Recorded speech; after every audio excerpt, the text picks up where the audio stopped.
you bleed green? Are you an ultimate Eagles football fan? Well, you're in the right place. This is Birds 365, hosted by the new Mac and Mac, Jody McDonald and John McMullen. Here we go! Who collectively have covered and talked about more than 50-plus years of Eagles football. Kick off your day with Birds 365. You'll get debate. We love to argue. You'll get the real story from inside the locker room. And you'll hear from some of the great football minds from around the region. You're about to become an Eagles insider. Get in the game. Join Jody Mack and Johnny Mack and join the football community that flocks to Birds 365. Birds 365 starts right now. Welcome to the NFL. Let's go!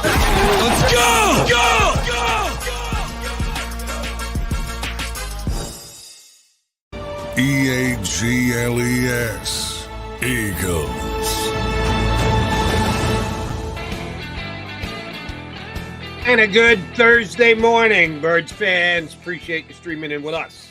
Us being Mac and Mac here on Birds 365 on the JAKIB Media YouTube channel. We got what we believe is a good one planned for you. Two good guests joining us today. There is some Eagle news to talk about. No major player movement, but the Eagles did take a hit yesterday, or it became, the word got out that they're going to take a hit within the next couple of months. One of the key executives in the Eagles front office, Johnny Mack, has let it be known that he is going to fly the coop after the draft takes place in April. Jake Rosenberg, a guy who you mention often here on the show, Howie Roseman's right-hand man when it comes to managing the cap and contract negotiation, is moving on from the Eagles because his ultimate goal is to become a general manager. And it's funny that these things sometimes happen in a particular order. We were just talking yesterday about the percentage of Howie Roseman's lifetime contract here in Philadelphia, how he can't be fired, won't be fired, how little chance there is that Howie Roseman is fired. And Jake Rosenberg must have been listening, because he goes, yeah, they're right. McMullen's at 95, McDonald's at 99.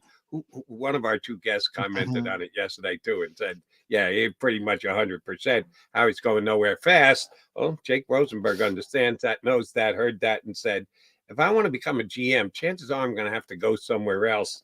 And that is his plan for after the draft to leave the Eagles organization. You sent me a text, catching it on Twitter, hour and a half after the show yesterday. And my response to you was, does he have a landing spot? Do we know where he's going yet? And you said, no, not yet. Do you think that he's got feeler? You think that that's just something that they're keeping under wraps? Do you think it's a foregone conclusion that a guy who's well-respected around the league like Rosenberg already knows where he's going to be next after his contract runs out with the Eagles after the draft?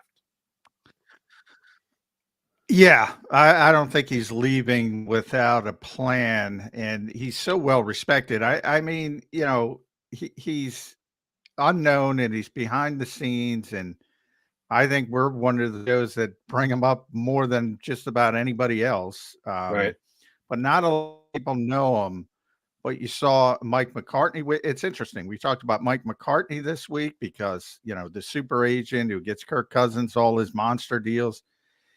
He's talking about how great Jake was. Nicole Lynn, Jalen Hurts' agent, largest contract in Eagles history at the time, largest contract in NFL history for about 5 minutes. Talked about how great he was and what a class act he was. Yeah, he's going to get another landing spot, but as we know, and the Eagles currently are under investigation. He's under contract. Nobody can overtly say they're talking to him. Good point. Well, yeah, I imagine there's or text and things like that. So he wants to stay in the NFL, obviously, because he wants to become GM. And you're right, another we were talking about Howie Roseman and how locked in he was as general manager. But I don't think it was about that. I think it was about the path, because a lot of people leave Philadelphia and get better jobs GM jobs, Andrew Berry, assistant GM jobs all over the place, Brandon Brown, Ian Cunningham. And 2 years ago, when Andy Weidel left, another big job to get an assistant GM job with Pittsburgh, his hometown team, they elevated John Ferrari and Alec Allaby. And I think that's when Jake said so behind the scenes, well, you know, they have me pigeonholed to a certain degree. Why assistant GM? That's what the issue was. Everybody knows Howie's not going anywhere, but Alec Allaby already had 2 interviews to be a GM this offseason. He's in position. He made that leap to get a job somewhere else. Jake doesn't see the path here to take that leap now, and he's got to go somewhere else. He's not going to be a GM immediately.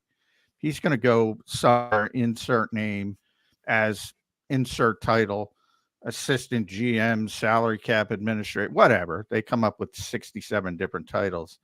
And then I'll have a path to become a GM path, not Howie. Everybody knows Howie's not going anywhere, but Alec Allaby and John Ferrari are now in positions seasons and to be general managers elsewhere. Jake didn't see that path here. And you remember a couple years ago, Tree Laurie talked about how many future GMs in the building, and it was one of the tumble brats. GM factory. They replaced the quarterback factory. They became the GM factory. Yeah. And he's right. And they got so many glut of people. And they have Bryce Johnston. They've been talking about him. You think about things that Bryce's name, and they've been talking about him recently. Now you know why. He's positioned to sort of be elevated.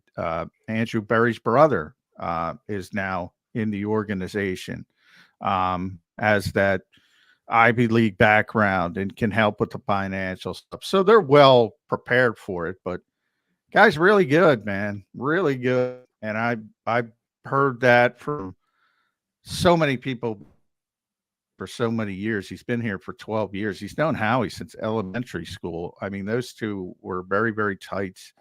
And all you look at the league and how they handle contracts. Everybody's copying the Eagles. Everybody's copying the Eagles. And Howie deserves a ton of credit for that, but Jake does as well. And we talked, you brought up about the titles and the fact that Howie went forever without an assistant general manager. And I know titles are titles, understandings within the organization of the pecking order and how things get done, much more important than titles. Titles are just something that McDonald and McMullen use on Birds 365 to try and explain things. You can, even if, let's say Jeff Lurie was, and this is completely hypothetical, this isn't happening. Jeff Lurie today says, we can't afford to lose Jake Rosenberg. And he fired Howie Roseman. And we're all woefully wrong about Howie's lifetime contract. Oh, he could elevate Jake Rosenberg over the 2 assistant general. It doesn't mean because you're an assistant general manager, you have to be the next in line. No, it's a title. Most times it follows that's the way the procedure works. But it's not a given. It's not a rule. It's not locked in. Jake Rosenberg could jump over all of them if Jeff Lurie so decided to do that. But Jake, as you said, probably sees the path and defines the path and understands and says, no, I'm down in the pecking order and I need to go somewhere else where I'll be a little higher in the pecking order. That when that general manager job opens up, I'm the first candidate or one of the top 2 candidates, something like that. That's the way the National Football League works. And yeah, it'll be lost. The Eagles are very good at having depth, not only on their football team, but within their organization, because they've lost guys before. You threw out a bunch of names of guys who have relocated to become assistant general managers in other teams, front offices. They weren't caught flat-footed by this. I'm sure they have a situation where they're ready to elevate people and cover the job responsibilities. But there's no question in my mind that Rosenberg brings skills to that job. So will the next individual who's asked to step into those shoes, is he ready for it? We'll find out over time. But the fact that he got glowing praise from some key individuals that he has been doing negotiating with. It's not just get out your calculator and figure out the salary cap. There is negotiating as part of the responsibility there. How we can't negotiate with when you're in the fire like they were this past month with free agency and you're talking to 25 different agents at once. You need different people to be on the phone, to talk to those guys, to lay the groundwork for eventual negotiation. So, yeah, I think this is a potential bit of a loss. Now, this is one of the most fun things I love to talk about, and it just annoys the snot out of people within the industry and also fans. He's going to work for the Eagles for another couple of months. He's already made it known, yeah, my contract's up. I'm not going to be re-signing. I'm going somewhere else. And John McMullen just said on Birds 365, and if he didn't say it, I would have said it. Yeah, chances are he knows he's going to be working with next. No one will admit to that because tampering charges are in the offing. Yes, Roger Goodell yesterday gave us an update on the Eagles tampering charges with Saquon Barkley. I wrote it down. I got to give you the exact quote because it's actually hilarious. We're working on it immediately. We're immediately working on it. No, you're not. There's no new news. That's just another way to say, you don't bother me about this one. We haven't gotten all the details we need yet. So, yeah, they're looking into it. The Eagles may actually be found guilty of tampering. What details do they need with the Atlanta Falcons? I mean, they were the head is in the cookie jar. There's no the PR people didn't prepare Kirk Cousins right, and he said, "Yeah, I talked to everybody before he was allowed to talk to everybody." What more needs to be said with Atlanta? I don't know. Hard at work at it immediately. Roger Goodell's 6-word response to the question yesterday. So, yeah, Falcons, Eagles. Falcons in bigger trouble than the Eagles are. Even if they're found guilty, it's going to be a slap on the wrist. I don't think it's going to be anything major. And you know what it reminded me of when I saw something this week? I thought of the Eagles. The Shohei Ohtani thing. Because he had his press conference gathering through his newest interpreter, and man, did he double down. He lied. My God, I didn't bet. I don't know anything about betting. I don't know the individual that is going to be charged with running an illegal gambling thing. Not me. Everybody lied. So Shohei absolutely jumped into the deep end of the pool of I know nothing, like Sergeant Schultz. Some of our older streamers. Yeah, I'll get that. I don't know how many will. Not everybody else. It landed with me. It did. Good. I know nothing. And Howie Roseman kind of said that about the Eagle tampering charge. I don't know what he's talking about. I didn't talk to Saquon. Saquon may have James Franklin may have misinterpreted that we talked to Saquon's agent, who may have relayed that to Saquon. And hey, you're coming back to Pennsylvania, and Penn. No, you love your time at Penn State. The Eagles put a hard and fast, we did not do that, stamp on it. If it's found out that they did, then the tampering charges actually might be significant. If they find out they didn't, then it's going to be nothing. So that's still to be determined. But yeah, there's the NFL spends 365 days a year. And I always just find it funny that a guy says ahead of time he's out the door. But he's expected to put in every ounce of effort and keep secrets to himself because the draft is coming up and there's the battle of misinformation and putting stuff out there. We're going to have a draft guest later in the show today. That process is about to kick in. That the owners are over. That's all we're going to talk about for the next month is the draft. Jake is already looking at his new potential employer. But he's got to work for the Eagles for the next month, and he's got to put in every effort for the Eagles. And he knows what the Eagles have been thinking, and he's seen all the scouting reports. It's just a wacky way that things work. I don't know that there's a way around it, John, but don't you find that strange? I love when this is. I don't find it strange for this reason, Jody. If you think about in normal business, some people have 9-to-5 jobs, but some people have contractual jobs, and you're signed for a certain amount of time. And sometimes when it's coming up and they haven't renewed it, you start looking around, and maybe you make a deal behind the scenes with somebody else, and you're going somewhere else, but you got to fulfill your contract. And most people are professional, and most people do it well, and even 9 to 5 jobs, non-contractual. Most people who are responsible give their 2 weeks notice and they go to their other job and they still work and they still do their job. And that's what I expect from Jake. And that's typically what happens. Now, I always talk about the NFL because the light is shined on the coaches, the players, and all that. And we all know the new league year starts March 13th and free agency and personnel. The draft and scouting and football administration, I talked about this on the show. I'm going to do a humble brag for Birds 365. You guys know about Jake Rosenberg if you listen to this show. Not a lot of people do. Not a lot of people know there's 2 different calendars. That those guys are on calendar from draft to draft. Their contracts expire after the draft. So you'll see all over the league scouts moving from place to place because they have a different calendar and a different schedule when their contracts come up. So it's business as usual, and it happens all the time in this league. And I would argue it happens all the time in life.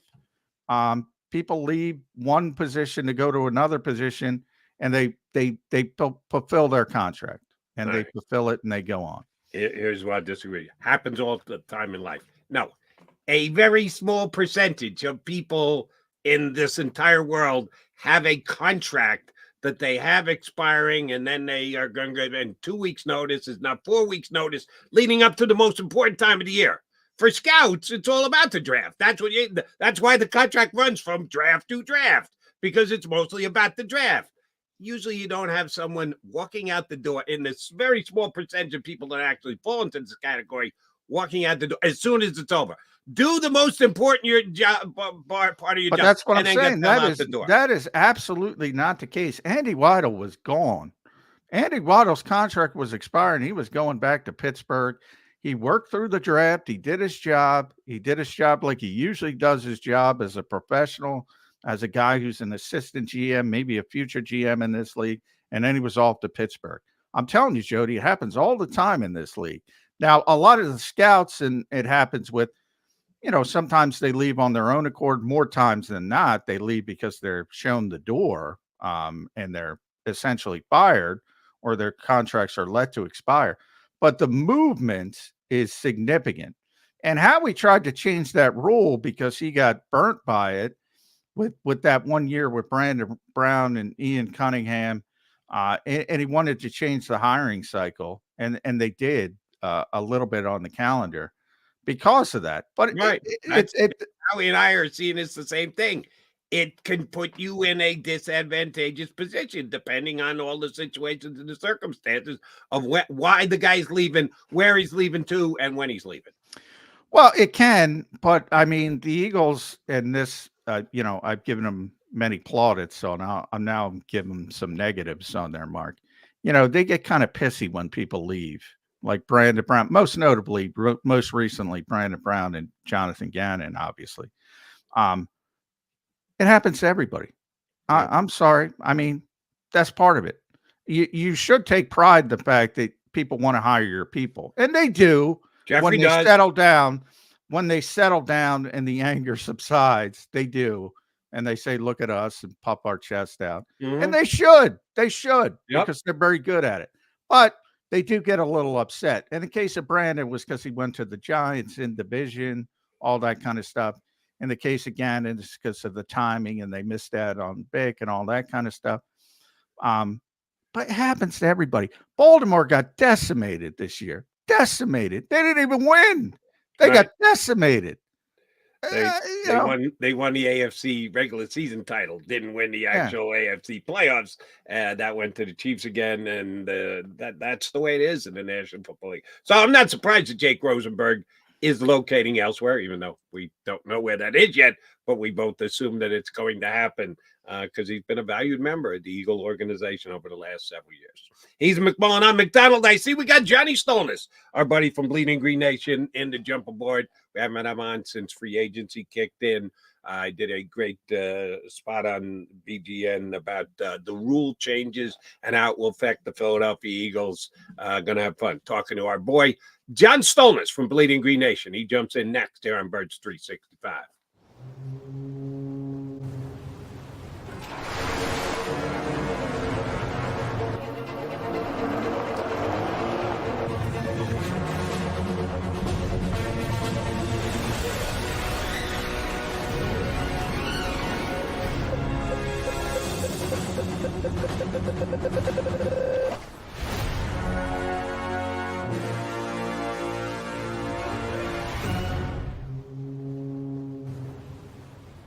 Imagine for a moment that you went to work today and when you came home, you were catastrophically injured. Your life and your family's life. That's what happened to union construction worker Mike Little. I was scared of what the end was going to be, but to be 100% honest with you, I knew I was going to be all right just by talking with Brian. In my heart, I just knew everything was going to be all right. Call the firm and find out why they say, "We got this." Call 215-458-2222.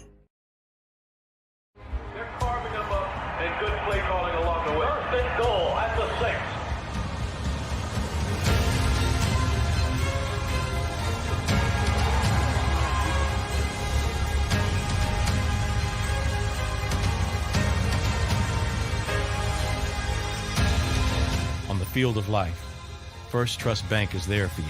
Champions on 3. 1, 2, 3. Because Philadelphia dreams deserve a Philadelphia bank. Underdog Fantasy is the easiest place to play fantasy sports, and certainly the easiest when you're watching the NBA. And the NBA playoffs are almost here, and you can win money making picks. What are you waiting for? Sign up on UnderdogFantasy.com and use the promo code WIN.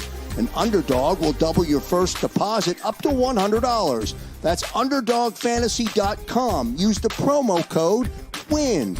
Get ready for the NBA and get ready for the NBA playoffs. Go to UnderdogFantasy.com. Use the promo code WIN.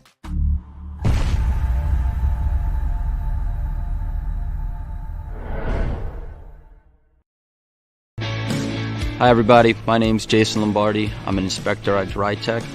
At DryTech we offer 3 major services, the first one being basement waterproofing, the second service we offer is foundation and structural repairs, and then the third service that we offer is mold remediation. If you feel you are having a waterproofing issue, give DryTech a call or check us out online.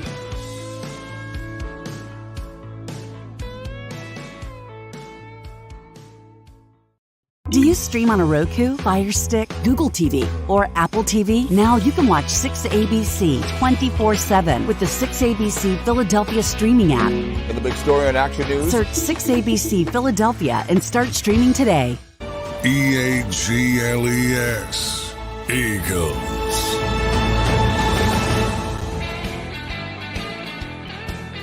Thursday edition of Bird 65. Mac and Mac being joined by John Stolnis from Bleeding Green Nation. Always fun when we got JS up, and I knew we were due to have him up, and then I read his column about rule changes in the National Football League. I said, I got a couple things I want to run by him. But more importantly, John, the rule changes, and rule changes will be big, is since we haven't had John since free agency started, what do you think is the most impactful move that Howie Roseman has made so far during this offseason when free agency began? You know, I'd like to give you some kind of creative answer. It's like, oh, really? Oh, I didn't see that coming. It's Saquon Barkley. It really is. I mean, I think with the addition of him to the offense, they clearly have tried to make this offense impenetrable, so that there's no weak link on the team. They on that side of the ball anyway. Obviously, Jason Kelce leaving is going to be an issue, but I think that's why Saquon is important, because with some of the uncertainty in Cam Jurgens at center and who's going to play right guard, having a veteran running back who you can have on the field both when you're looking to run the ball and throw the ball, and a guy who's decent in pass protection is going to be important for this team. And having the running back by committee, I think generally speaking, has worked for the Eagles over the years, but that really is effective when you've got a stable offensive line. And there's just some question marks now about the interior of the offensive line. I like, Bryce Huff. I think I'm excited to see if he can ascend kind of like Javon Hargrave did when the Eagles signed him. Can Bryce Huff be an every down edge rusher? Can he be on the field on running downs and help in the run game? That's still unclear, but he's certainly going to provide a lot rushing the passer. And, I think some of the other moves that they've made around the edges, C.J. Gardner-Johnson is certainly a big move. And so I could understand if you wanted to argue C.J. Gardner-Johnson in that spot. But Saquon Barkley is such a needle mover as an offensive player. If he's still got juice in the tank, I think he's going to be a difference maker for that offense. And this team is still going to win games primarily because of their offense. That's the way this team is built. That's the way it's drawn up. That's where all their superstars are. And I think that's where they realize, let's keep the strength to strength. And so I think Saquon's going to be most impactful. Yeah, and the Eagles are telling you that, John. They called him special down at the owners' meetings. We've heard the term weapon. We've heard the term presence. So, yeah, we'll see if it works out. One thing I found interesting, and I haven't rolled out to you guys, so I'll do it now. And I was thinking about yesterday. I think we're all susceptible to nostalgia. We go back to our youth and like something and go, oh, wow, isn't that great? Howie's gotten a little nostalgic over this offseason.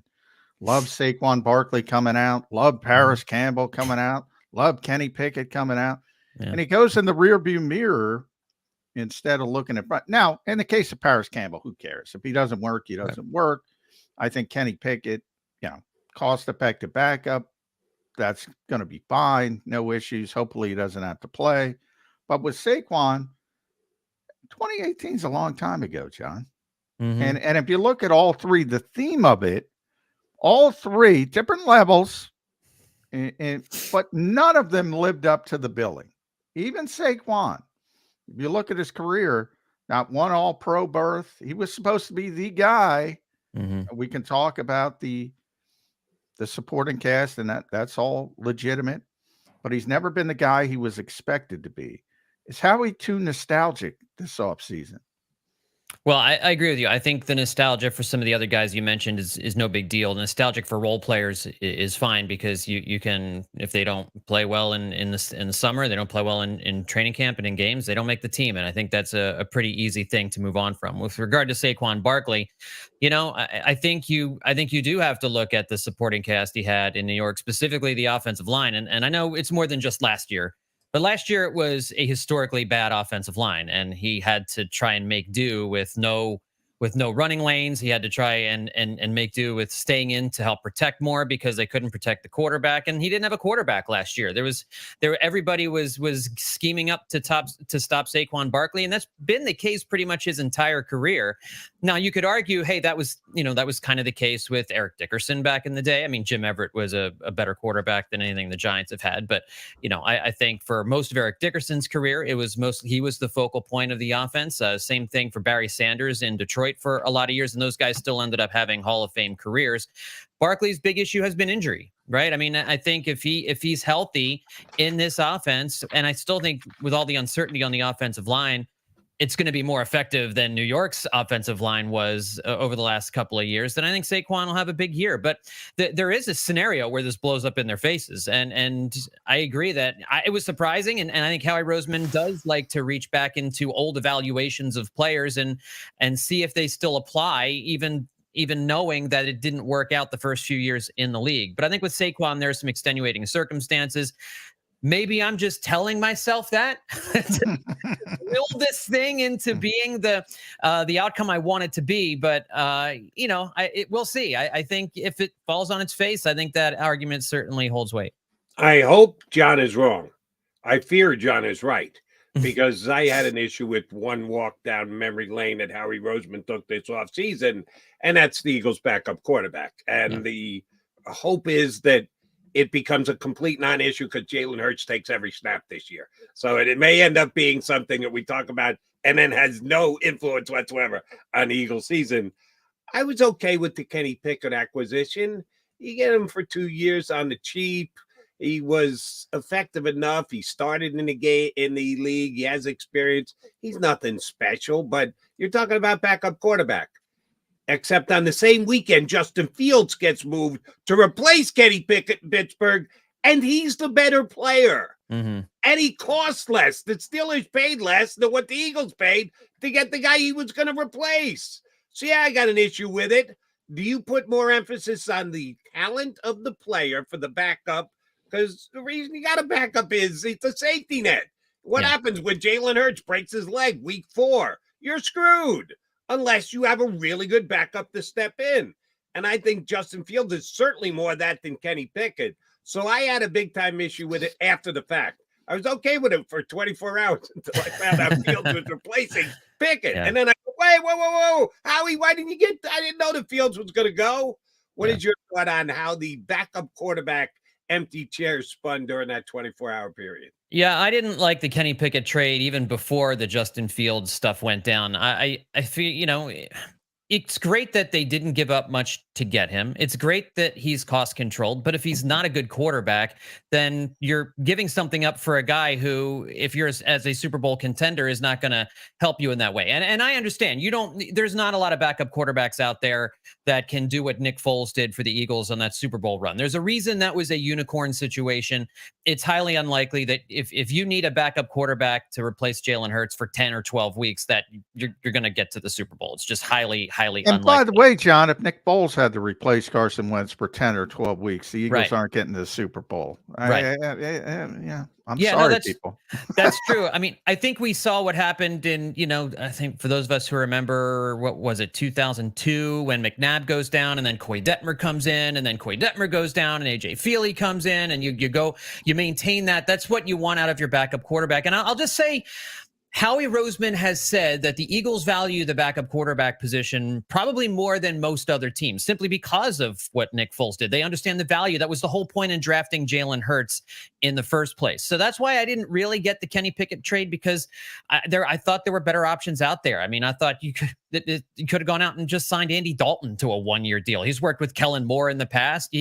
I would have more confidence in Dalton being able to win 3 or 4 games for you if you needed it than Kenny Pickett.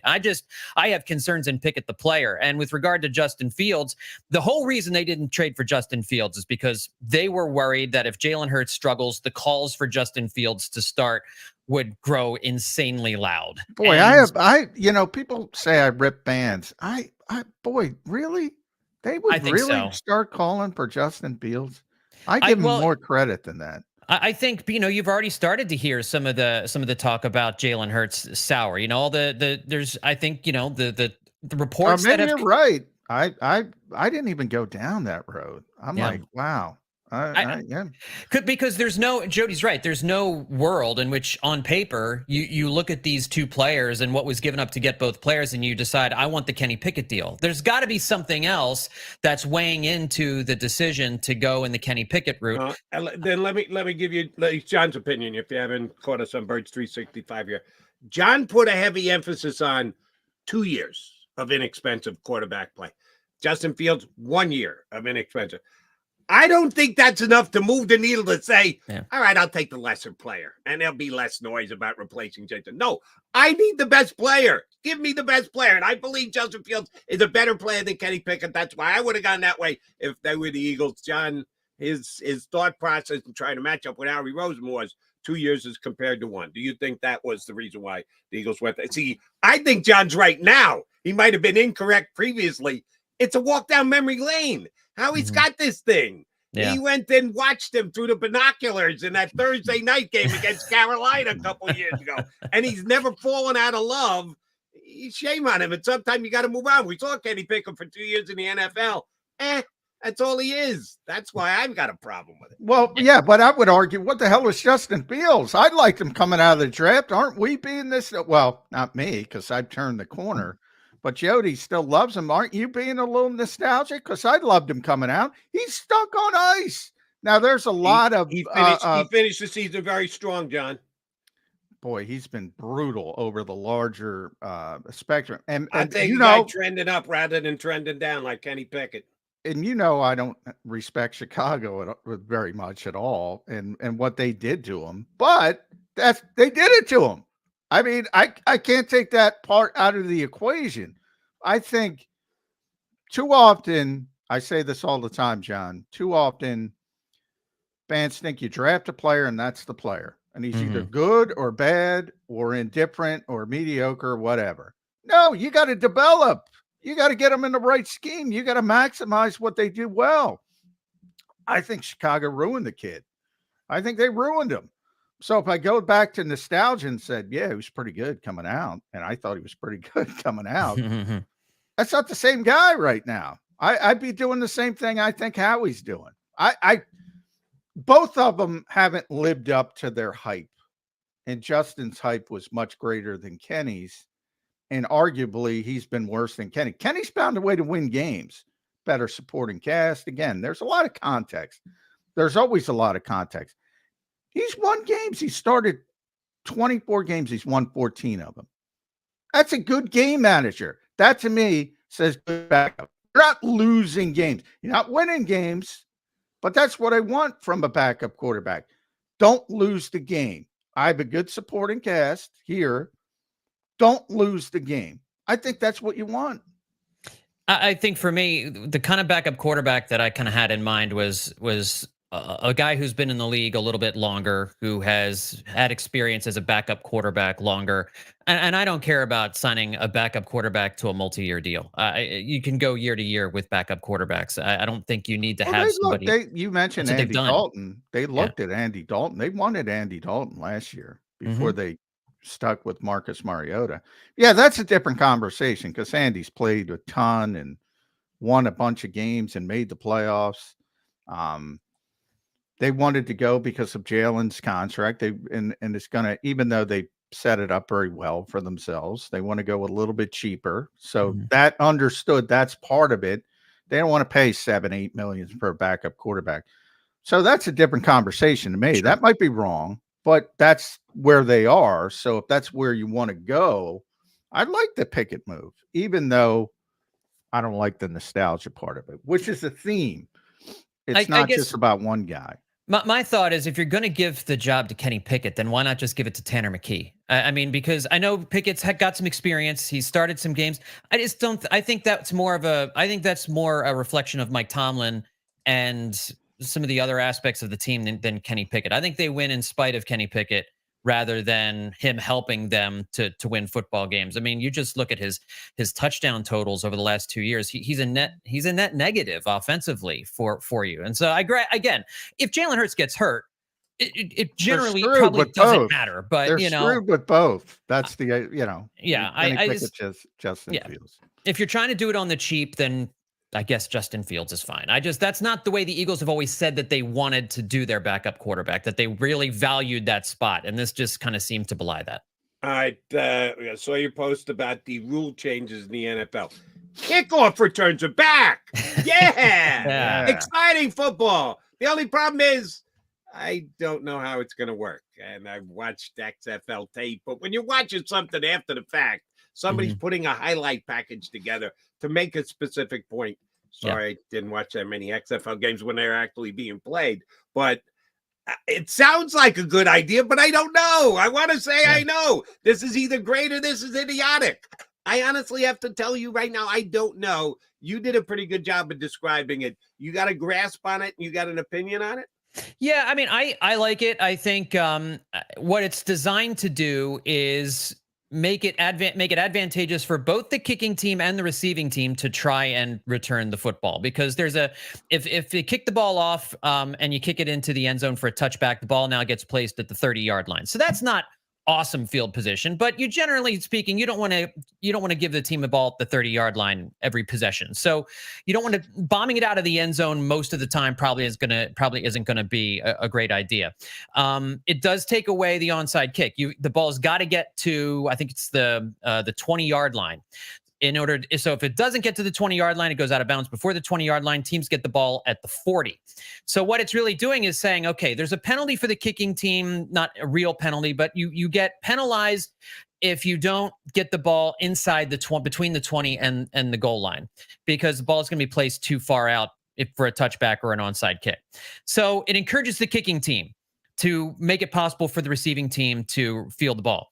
It's also advantageous for the receiving team at this point now, because you could catch the ball at the 15 and fair catch it, but what good's that going to do you? So you're going to run it out if the kicking team's going to place it inside that zone between the 20-yard line and the goal line.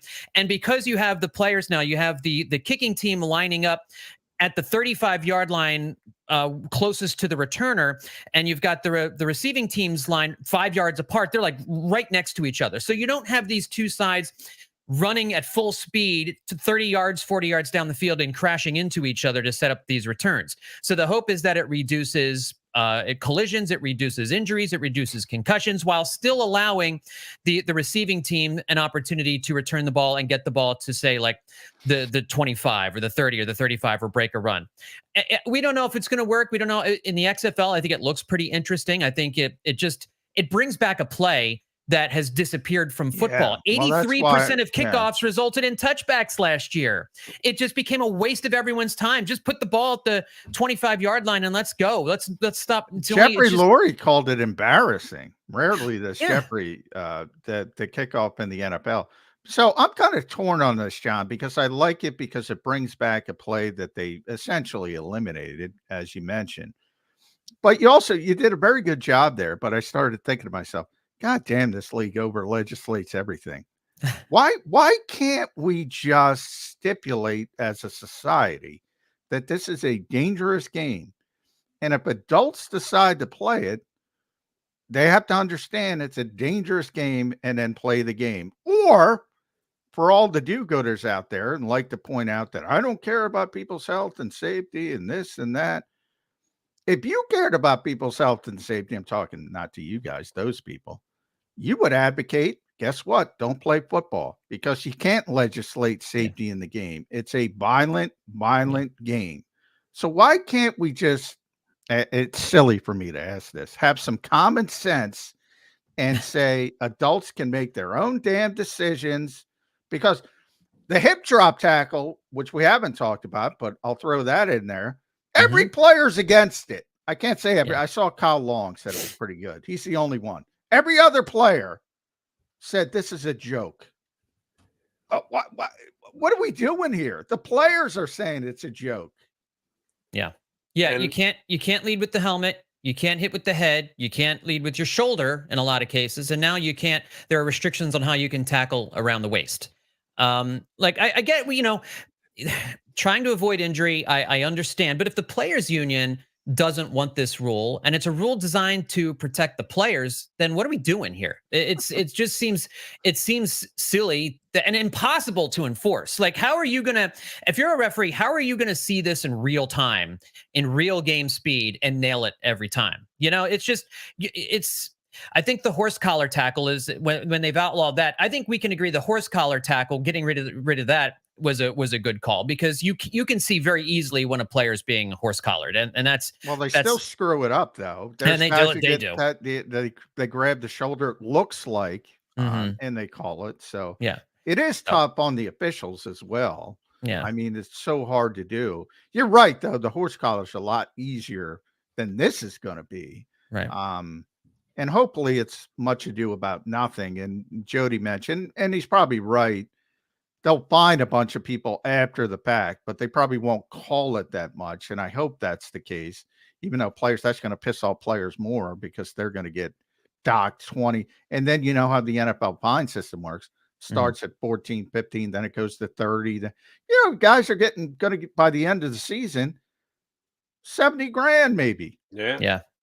The cost of a Kia for our boy Darius Slay, who stepped out and specifically said, wow, watch for the missed tackles next year because players are going to go, I don't want to do the hip drop and get dinged 20 grand. That is something legit we have to keep our eye on. And for your bleeding heart fans that you were talking about that there, John, real simple. If the players signed off on, we will not sue for injuries after our career are over and done with, the NFL would go back to playing 1980s football tomorrow. It's all about lawsuits. I know. Well, it is, but but I said that for many years, and it is. It's about legal indemnification. But they were worried about concussions and with cognitive issues, which are. And I would always say nobody cared when Joe Flacco drug around his torn ACL. They were like, "Oh, what a tough guy." Nobody cared. He couldn't move, which made him more susceptible to take a hit in the head. Nobody cared. Nobody cares about torn ACLs, torn Achilles. But now they're going to that and saying, "Oh, we have to take out because Mark Andrews got hurt," and now it's become. And then there's the unintended consequences. I keep bringing up Kirby Joseph, the safety from Detroit, over a 3-week period, injured 2 big-time tight ends with the same hit. because he was going low. Why? Because you can't go up top. And those guys planted, and he went low, and he dove out their knees, and all of a sudden he's a dirty player, and he's like, well, what the hell am I supposed to do? Yeah. Yeah, players, and the other thing too is like when you have to be thinking on the field, like as a guy's coming at you, you know, and you're trying to make an open field tackle, instead of just your sole focus getting this guy to the ground to prevent a touchdown, now you got to think how you're going to get this guy to the ground. Well, if I attack him on this angle, I might go out of his knees, so I got to come up a little bit higher. But if he ducks down, then my shoulder's going right into his face mask, and that's going to be 15 yards too. So that's like Darius Slay. That's going to result in missed tackles. You're going to have guys thinking too much out there instead of just bringing the ball carrier down, which is what the game used to be about. I mean, and I get it. You don't want, I don't know if the game, I don't play. I don't know if the game is more violent now than it used to be. You know, if the players are, you know, say players are bigger and faster and stronger than they've ever been. And that may be true. You don't want to see a DeMar Hamlin situation on the field, but that was on a perfectly legal hit. And it was kind of a freaky thing. So even if you're making all these rules up, these guys are so big and strong and fast that even a legal hit could result in somebody almost dying on the field. So I get what the NFL is trying to do, but at a certain point, it just goes too far. And you have to say, is this worth it? Like, what are we doing here? John, I want to evoke the name of your podcast, Eye on the Enemy, and talk about a couple of teams in the division that the Eagles play with. Yeah. Dallas Cowboys. We sit here and nitpick about the Eagles all the time. That's our job. The Dallas Cowboys are much worse off than the Eagles are this offseason. They've done diddly squat because Dak's going to count $60 million against the cap, some ungodly number this year. And Jerry came out this week. We love Dak. We love Dak. We love Dak. But we're not going to extend Dak. Okay, funny way to show your love, Jerry. And they have done nothing in my mind. If anything, they've gone backwards pretty badly. And the New York Giants are thinking about drafting the next Daniel Jones at number 6 this year in J.J. McCarthy. That works. Yeah, let's replace the guy that we made a mistake taking number 6 at another guy that 5 years from now we go, oh, yeah, we need to move on from this guy. So if we may pick on the Eagles a little bit and not agree with every single move, have the Commanders done enough to say, yeah, they're the only team in the division that's actually improved during this offseason so far? Yeah, I mean, I think the Giants also made some decent moves, but the loss, you know, losing Xavier McKinney is a big loss for that defense. And Barkley, of course, yeah. So I think it's a net negative for them, and it's certainly a net negative for Dallas. Dallas fans are apoplectic. They're beside themselves because they're trying to just kind of sit on things for another year, and this was an offseason where you either double down on Dak as your guy, right, and say, okay, we got to give him the extension, and let's try and strengthen this team around Dak. This is the Dak Prescott Dallas Cowboys, and that's what it's going to be. Or you move on now. You say, okay, let's see what the market has for Dak Prescott. Maybe we can get a 1. Maybe we can get some other players and some really good draft picks. And let's reset. Let's refocus this thing. Let's get into a better salary cap position and go from there. And they've just it almost looks like they just like, nah, this is fine. You know, that they've just resigned themselves to whatever it is that they are right now. And that's a good regular season football team, but a team that just has this issue in the playoffs. And maybe they are looking at their postseason failures and saying to themselves, you know, listen, we're going to take the 17 games and use that. That's the longer stretch of information there, the longer track record. That's where we really know how good we are. And these playoff losses are just aberrations. But at a certain point, if you believe that, then great, extend Dak, right? I mean, do that part of it. It doesn't, what the Dallas Cowboys are doing makes no logical sense, but you have an owner and a general manager in Jerry Jones who just doesn't seem engaged at this point, it's just bizarre. It doesn't make any sense. And if you're a Cowboys fan, you're losing your mind because you know you have an opportunity to stay one of the NFC's elite teams or to set yourself up to take a step back for a year and then reload for 2026, which is what the Eagles did a few years ago, taking a step back, reloading, and look at where they are now, getting back to a Super Bowl, still a Super Bowl contender despite the disappointing season last year. So yeah, I mean, I think if you're looking at teams who've improved themselves, it's the Commanders. I think have done more than the Giants and the Cowboys have done. Yeah. Now, I don't love Dan Quinn as the head coach. I thought they missed out on all the guys that they really wanted, which tells you something about the Commanders organization. But I think what they do at number 2 at quarterback is going to give the team a jolt. They certainly had all that cap space to add these different players. And, they're in a great position to bounce back and maybe not be a playoff team in 2024. But we've seen stranger things. If you get a the number 2 overall quarterback, and you have who's the Texans kid? The name just popped right out of my head. CJ Stroud. Thank you, CJ Stroud. You get a CJ Stroud like season from your number 2 overall pick. Well, now you're talking. So I have a hard time getting there in my brain because, I live in the DC area. I've seen a lot of Washington football here over these last few years, but there is a scenario where that is absolutely what happens here. Well, I would say Washington is, and you mentioned the organization. I don't know how you grade it, but I guarantee Washington has the most improved organization just from getting rid of Daniel Snyder. Right. They're improved to a great degree. With the Cowboys, they're so interesting because it's like a study in human nature. I mean, Jerry Jones at one time was a shaker and a mover. It's been 15 years. He's now one of the most conservative owners in the NFL. When are people going to figure that out and stop getting upset? He doesn't make splashy free agent signings. He doesn't make splashy trades. He hasn't been that guy for years. He relies on Will McClay, who might be the best personnel guy in the business. And they draft good players. They have drafted good players, and that's why they stay good. But you're right. I mean, the most interesting part and the biggest way I'll criticize Jerry Jones, and I'll do it partially for Jeffrey Lurie. He has a clear lame duck at head coach. And he not only did that, and that's never a good idea. I don't care what anybody says. When the players realize the head coach may not be there next year, a lot of bad shit can happen. He brings in Mike Zimmer on a 1-year deal to be the defensive coordinator, who's been a family friend for years. It's been a great defensive coordinator. He's there for what? Who gets a 1-year contract? Same thing. What are defensive players? If things start going bad, all right, well, that crotchety old man's not going to be here next year. Who gives a bleep? And that's part of my criticism with Jeffrey Lurie. Everybody in the league knows Nick Sirianni's coaching for his job. Right. I never think that's a good idea. I never think that's a good idea.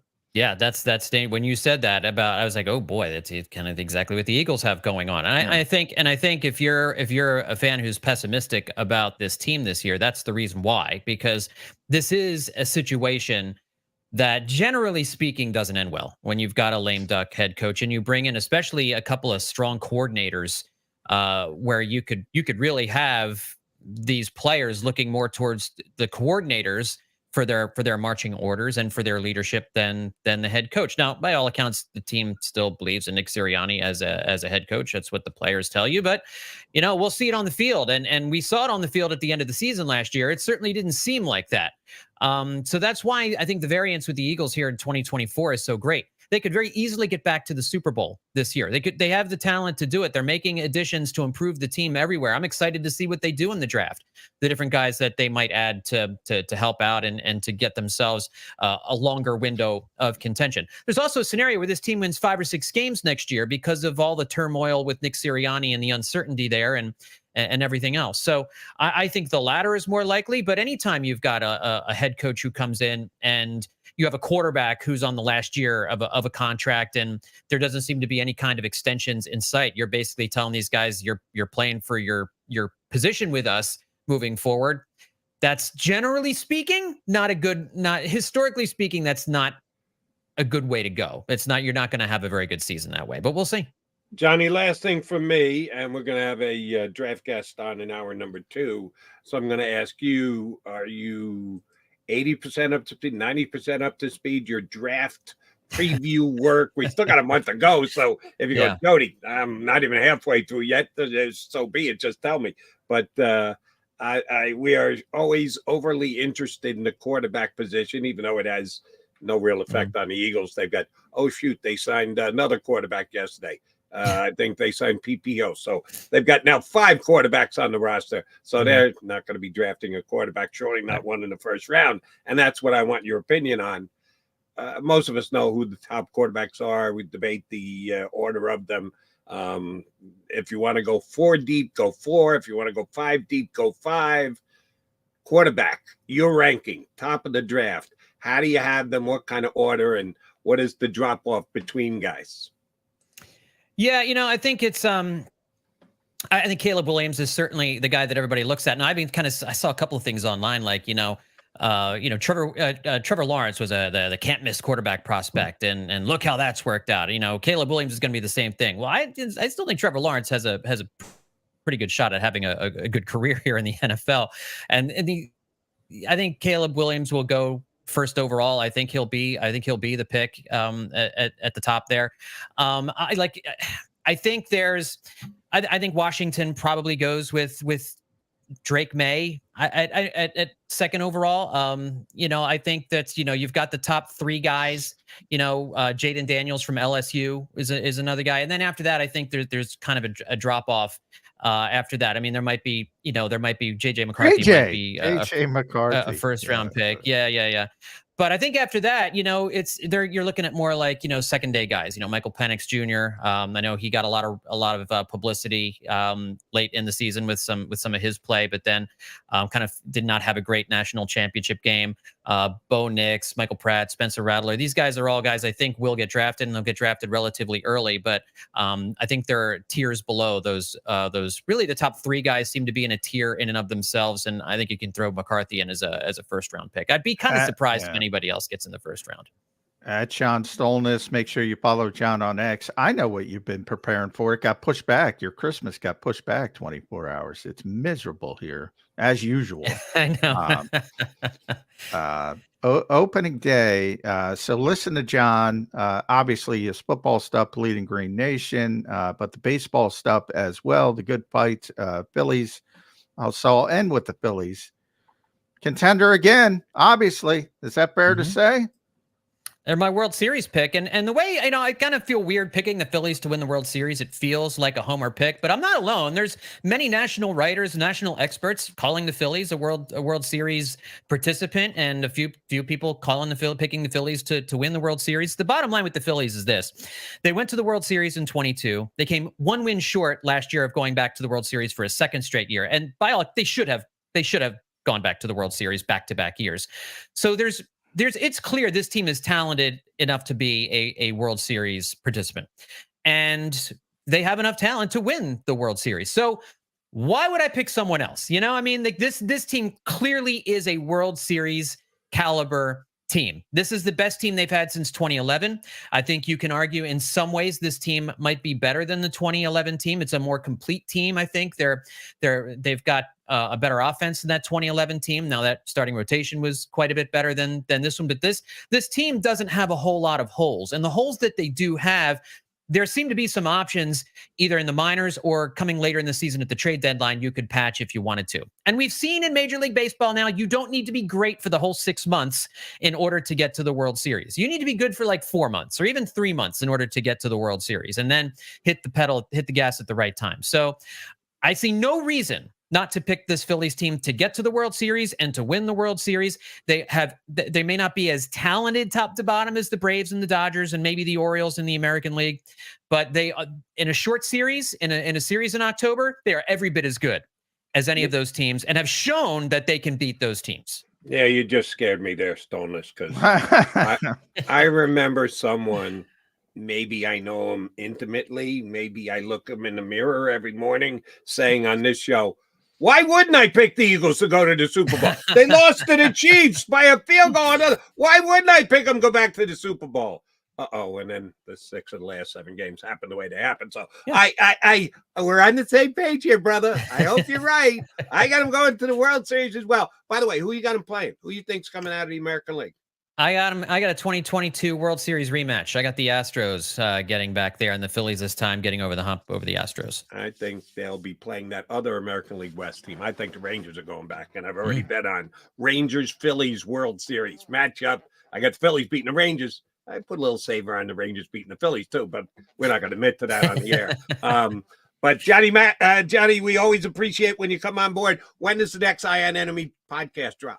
We'll probably do one next week. This week with the holiday weekend, I'm doing some traveling, so won't get one out on Friday. But they normally pop on Friday afternoons, so I think we're looking at next Friday for the next one. Thanks. Done deal, John Stolness from Bleeding Green Thanks, Nation John. and the Eye on the Enemy podcast here with us on Birds 365. All right, Jody Mac coming back. We do have a draft guest coming up next hour. We'll give you the details on that in just a couple. Eagle fans, how would you like to save some money? Those Eagles tickets might be a little expensive this year. They're always going up a little bit, but not outrageous. Jeffrey didn't hijack you. I'm going to give you a chance to save some significant cash right now on your car insurance. How about 40% would you like to save? You can do so with one of JAKIB Sports' great partners. Here's what you need to do. Call one of the two managing general partners, either Jim or Fran, and tell them you're a friend of JAKIB Sports and Birds 365.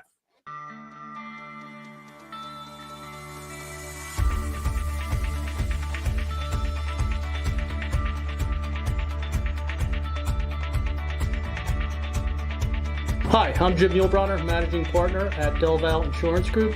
Give us a call. We're a local, knowledgeable agency, not an 800 number. Go Birds!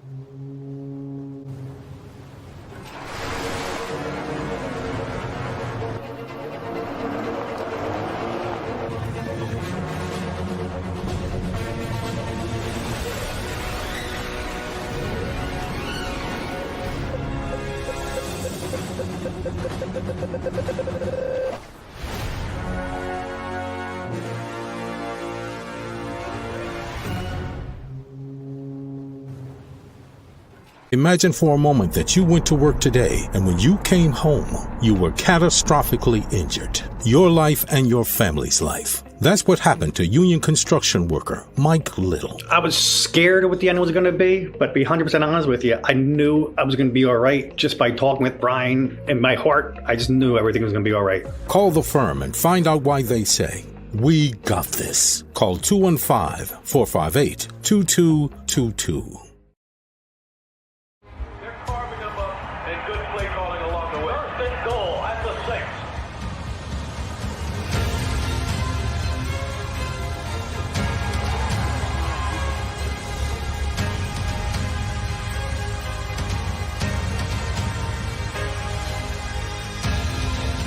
Field of life, First Trust Bank is there for you.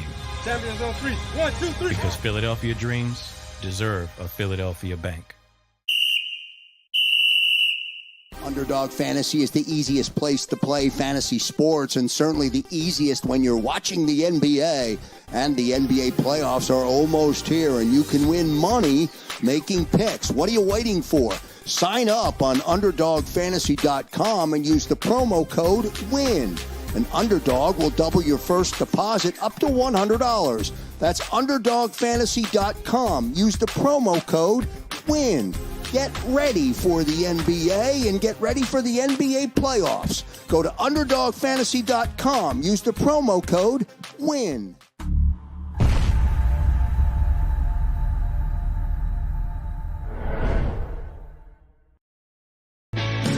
Hi everybody, my name's Jason Lombardi. I'm an inspector at DryTech. At DryTech we offer three major services, the first one being basement waterproofing. The second service we offer is foundation and structural repairs. And then the third service that we offer is mold remediation. If you feel you are having a waterproofing issue, give DryTech a call or check us out online.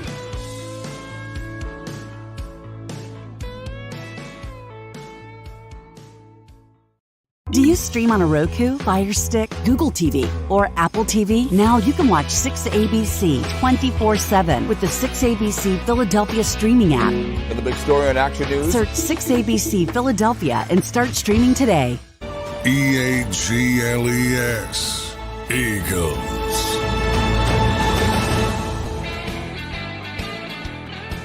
John McMullen, Jody McDonald, your Mac and Mac guys here on Birds 365. Thanking Johnny Stolnis for joining the mix. Always fun to have John on, as is our next guest, who's coming up in less than 15 minutes from now, NFL draft analyst for the NFL Pro Football Network. Ian Cummings is going to join us, and Ian, I think, is one of the better guys in the business. You know, Sartell has been my guy for a decade and a half now, but just caught up with Ian over the last several years. John and I have had him on. I've had him on my radio shows. Does an outstanding job. And again, like I said, the Stolnis, get it. This is Birds 365. But I'm just fascinated with quarterbacks. That's the most fun part of talking about everybody every NFL is, obviously. I mean, yeah. It's the most important position in sports, and they just keep making it more important by all the rule changes, making them more important. And I think the irony is, as the college game has gone to and I saw Louis Riddick talking about this, and I've been talking about it for years, and I'm glad Louis brought it up. You got to stop complaining about how colleges prepare these guys. You got to prepare them. You got to prepare them. You're getting what you're getting. Stop it.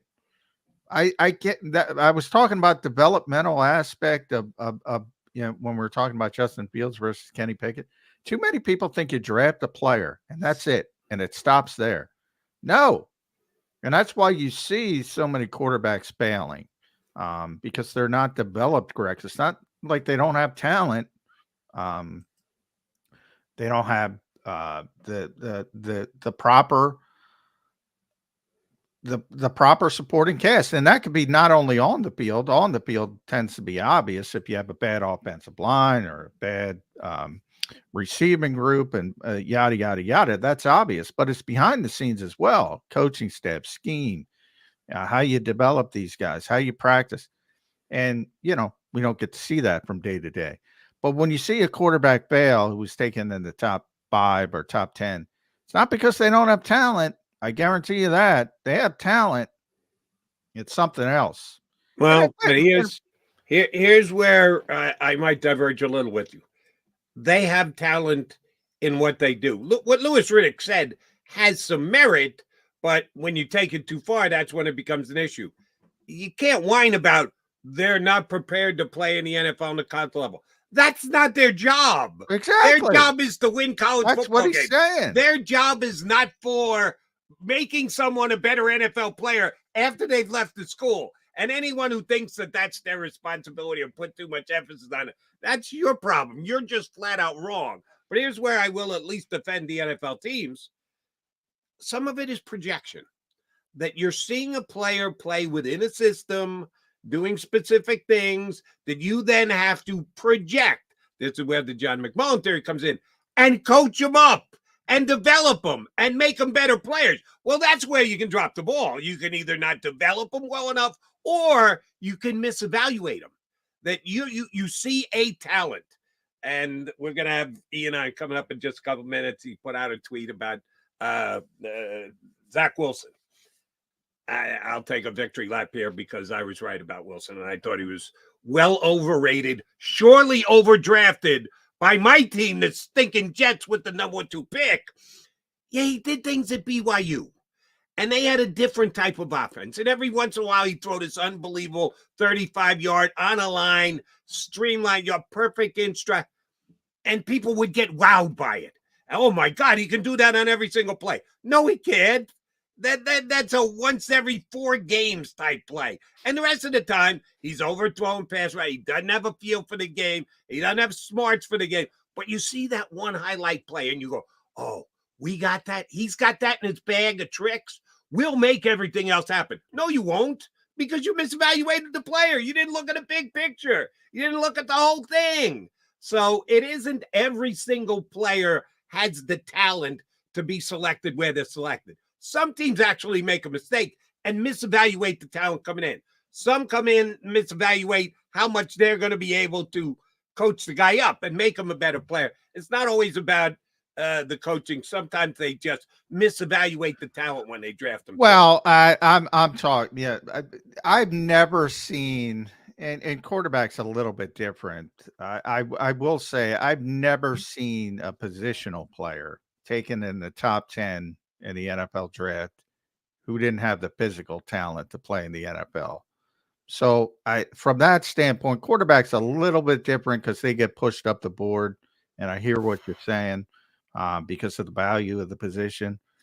But, misevaluation, that happens later, no question. But at the top of the draft, boy, that's rare. I mean, I'm from just a talent perspective. Well, the top of the draft is where are you drawing the line? I know it's very subjective, John, but 15 usually, because every year I ask the scouts I talk to, every year I ask them, they've told me for years there's never really 32 first round picks. There is because that's how many there are. So you're always but they're not worthy of being that really first round. Which, oh, by the way, I think it's just a stone cold cop out. It's in my estimation. Oh, there aren't really. No, there are 32 first round picks. Sorry, well, no, I'm not talking. You had a good year before, and you got a draft number 30. We don't have a first round. I'm not talking from a literal perspective. From a literal perspective, there's 32 first round picks. I'm saying from a talent perspective, there's blue chip guys, and it usually falls off pretty quickly. Right. Then for me, use the word blue chip. Don't use first round. First round is 32 picks. That's what the NFL is right now. 32 picks in the first round. Well, it's like I say with baseball and aces. Well, there's how many teams? 30 in baseball. There ain't 30 aces, but everybody's got an ace. So it depends. If you want to be literal about it, that's fine. Yes. But blue chip players, it generally falls off pretty quickly. You may get the 15 on a good year. You may get the far less. You'll talk to Ian. Some guys are hard graders. They'll have 7, 10. That's it. And those guys, some of them don't hit, but it ain't because they didn't have the talent. And it might be their fault. It might be they don't have the work ethic. It might be they don't do their part of the equation. But a lot of times it is the coaching and the system with quarterbacks specifically. Quarterbacks who belong up there. Like this year, Caleb Williams belongs up there. Jaden Daniels belongs up there. Drake May, you can kind of debate. JJ McCarthy, in my opinion, it's just my opinion, does not belong up there. So you have 2, maybe 3. I guarantee all 3 don't hit. I guarantee it. Right before, I'm going to mark it down, Zander. I guarantee it because, and it might be their own fault. A lot of Zach Wilson is his own fault from what I've heard. Not the best work ethic in the world. Doesn't take coaching the proper way. And part of that can go both ways. Coaches are embarrassed. Personnel people are embarrassed when they miss. Maybe they're throwing the kid under the bus. Who knows the real story? I don't cover the Jets. Unfortunately, I know you have to watch the Jets. And he's been a fail. Let's go back to Sam Darnold. Sam belonged up there. He didn't develop. Why didn't he develop? I don't know. But he didn't. And what was he, the 3rd pick? Yeah. But now he's had 3 different teams to develop under, and he'll get a 4th this year. And I think we'll be able to say, yeah, development was part of it, but it was more, he was just grossly overvalued. He was. Well, but like he got, and I said, to me, if you're going to go the way, because he was with Kyle Shanahan last year, you don't, that first 5 years, and I say the same thing with Justin Fields now. I like Justin Fields. Now I don't. He's the same guy. I think he was ruined by the first. Was Sam Darnold ruined by the first 5 years? Maybe, maybe not. I don't know. I'm not there. I'm not on the ground floor. I know he had the talent to be a top 10 pick. And if you look at his history at USC and what he was in high school and his big time talent and all that crap, he didn't wake up one day and say, "Oh, I'm terrible." Development is a big part of it, and I think people think it isn't. Bryce Young, is he just terrible? I don't think so. CJ Stroud hit the ground running, which is very rare. He's in a better situation. He was in a better situation, better player probably too, but he's in a better situation. I often go back to the 99 draft and Donovan McNabb. What if one of those other quarterbacks got with Andy Reid? You're telling me they weren't going to be better than where they ended up? Maybe they wouldn't have been Donovan McNabb, but they would have been better. I guarantee that. I think it's a big part of it. Achilles Smith got hurt, so we'll never know what would have happened with Achilles Smith. But I actually thought that's who the Eagles were going to take back in '99. I thought that was going to be their pick, and I took Donovan instead. And Donovan had the career that he had here, which was pretty damn good. I think that it's a combination of being coached up, your own personal work ethic. You can be in a specific level. When you get to the NFL, you've reached the top level. College football is great. Pac-12, Sam Darnold, fine. It's a very good conference, not the best conference. Your level of competition has something to say for it. That's why I didn't like Zach Wilson. BYU was not playing a big-time college football schedule. There's a lot of things that go into trying to project exactly what kind of a quarterback a guy is going to be. We're going to get that with Ian Cummings. He's going to join us coming up in a couple. We're surely going to talk about the Eagles and what they're going to do in the draft with him. But Ian covers the entire draft, and the top of the draft is all going to be about the quarterback debate and what order should they come off the board. Looks like Caleb Williams. And real quick, that one of the reasons I wanted to book Ian, he did his composite rankings from 2021 forward. So he ranked how he had Trevor Lawrence versus Caleb Williams, and Justin Fields versus Jaden Daniels, and Zach Wilson versus J.J. McCarthy. So to me, that's interesting. He grouped them all and said, who was the best prospect amongst every single quarterback at the top of the draft since 2021? Did you see it, Jody? I did, yeah. And so I was going to ask you. Glad that we're going to have him on because, he and I both like Drake May. Great deal. I think May's going to be the best quarterback in this upcoming draft, even though you just had him as going number 3 behind both Caleb Williams and see Caleb Williams. Well, I don't like Caleb Williams. Now, you just said you got 2 guys at the top, Caleb Williams and NFL people. I'm talking about NFL people, NFL, the scouts I talk to. Caleb's going to be the number 1 pick. I've said pretty consistently on this show that Notre Dame game ruined me on Caleb Williams. I go, what the hell is this? What is going on here? Now, I probably put too much emphasis barely on that one game. He's clearly got talent, but I have questions on Caleb Williams. But scouts, I mean, he's going to be the number 1 pick. They think he's tremendous, and I don't see it like that. I think he's got a chance, but okay.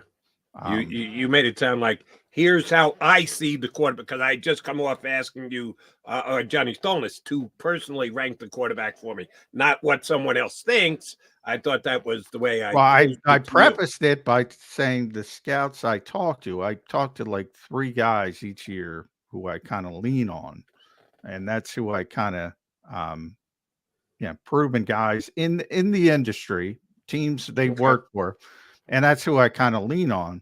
And I was speaking about top 10 picks and, the fact that they belong in the top 10. And from their perspective, guys like Caleb Williams, quarterbacks always get pushed up the board. That's what I was saying. Quarterbacks always get pushed up the board. But Caleb Williams would be a top 5 pick any year. And I think Jaden Daniels would be as well.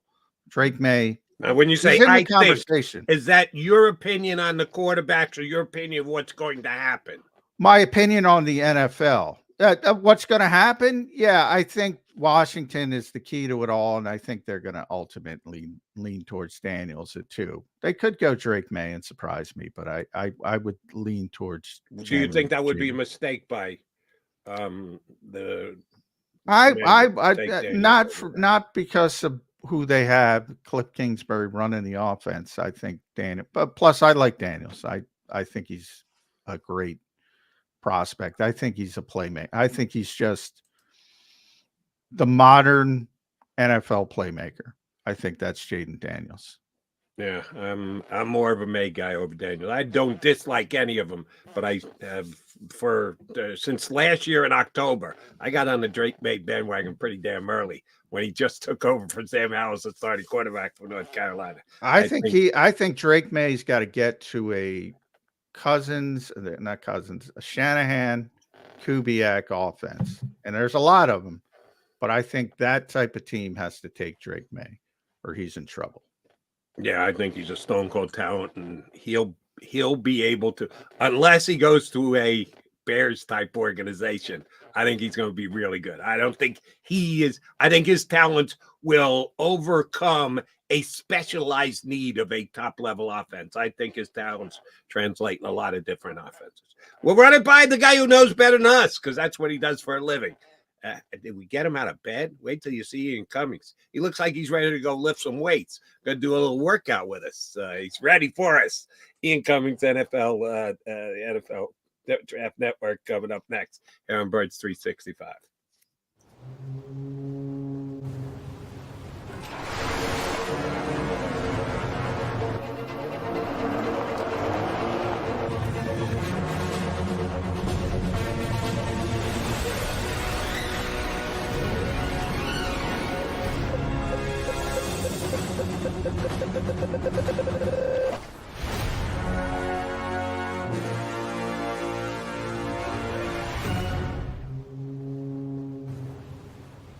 Imagine for a moment that you went to work today and when you came home, you were catastrophically injured. Your life and your family's life. That's what happened to union construction worker Mike Little. I was scared of what the end was going to be, but to be 100% honest with you, I knew I was going to be all right just by talking with Brian. In my heart, I just knew everything was going to be all right. Call the firm and find out why they say, "We got this." Call 215-458-2222.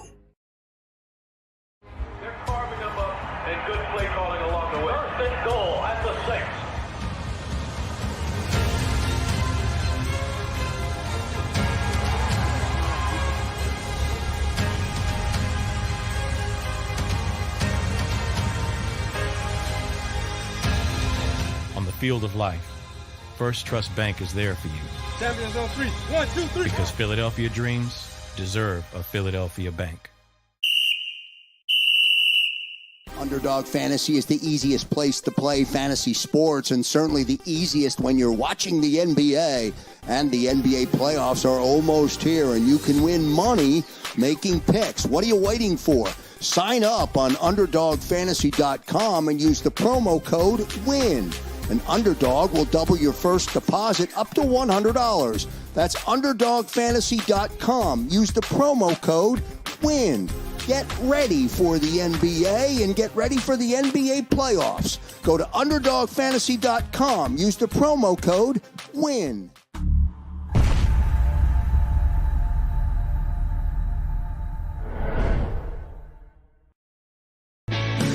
Hi everybody, my name's Jason Lombardi. I'm an inspector at DryTech. At DryTech we offer three major services, the first one being basement waterproofing. The second service we offer is foundation and structural repairs. And then the third service that we offer is mold remediation. If you feel you are having a waterproofing issue, give DryTech a call or check us out online.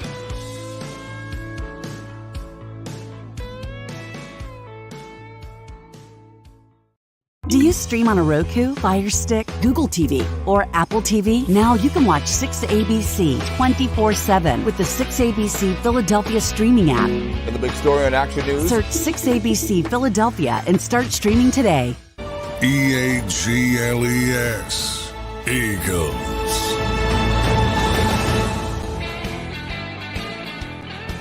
You got McMullen and McDonald here with you on Birds 365, and we have the well-dressed Ian Cummings here with us on Birds 365 from ProFootballNetwork.com, their draft analyst. Here's why I want to start with you today, Ian. When I saw not one, not two, but three different stories talking about J.J. McCarthy potentially going with the number 2 pick in the draft this week, I immediately said, hold on, let me reach for my bullshit flag. I'm ready to throw it right here, right now. I believe the lying season has begun. We're still a month away from the NFL draft, but the misinformation season has already kicked into gear, J.J. McCarthy being the number 2 pick in the draft.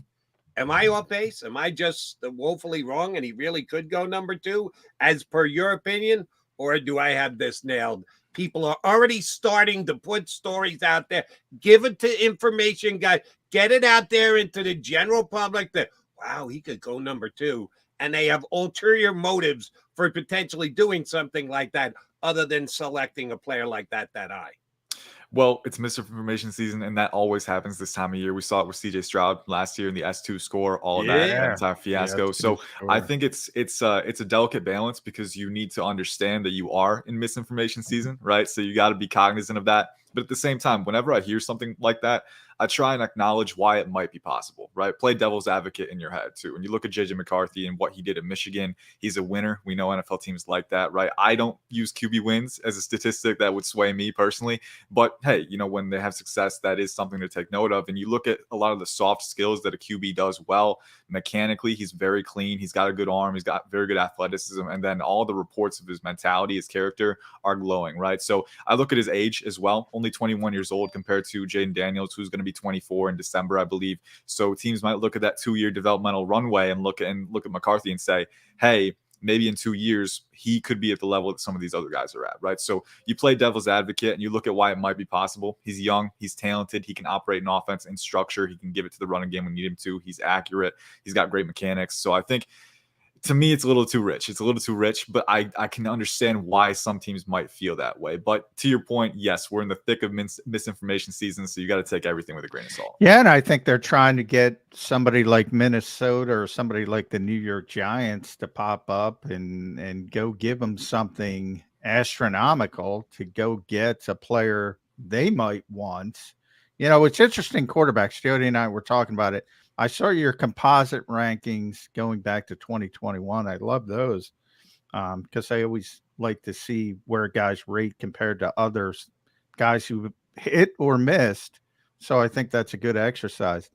And particularly at the quarterback position, like if I was an owner and nobody's dropping $8 billion on me, Ian, in the next 24 hours, but if my scouting staff said to me, oh, I like all 4 quarterbacks, I'd be like, get out. That not everyone's going to be a fit for your organization.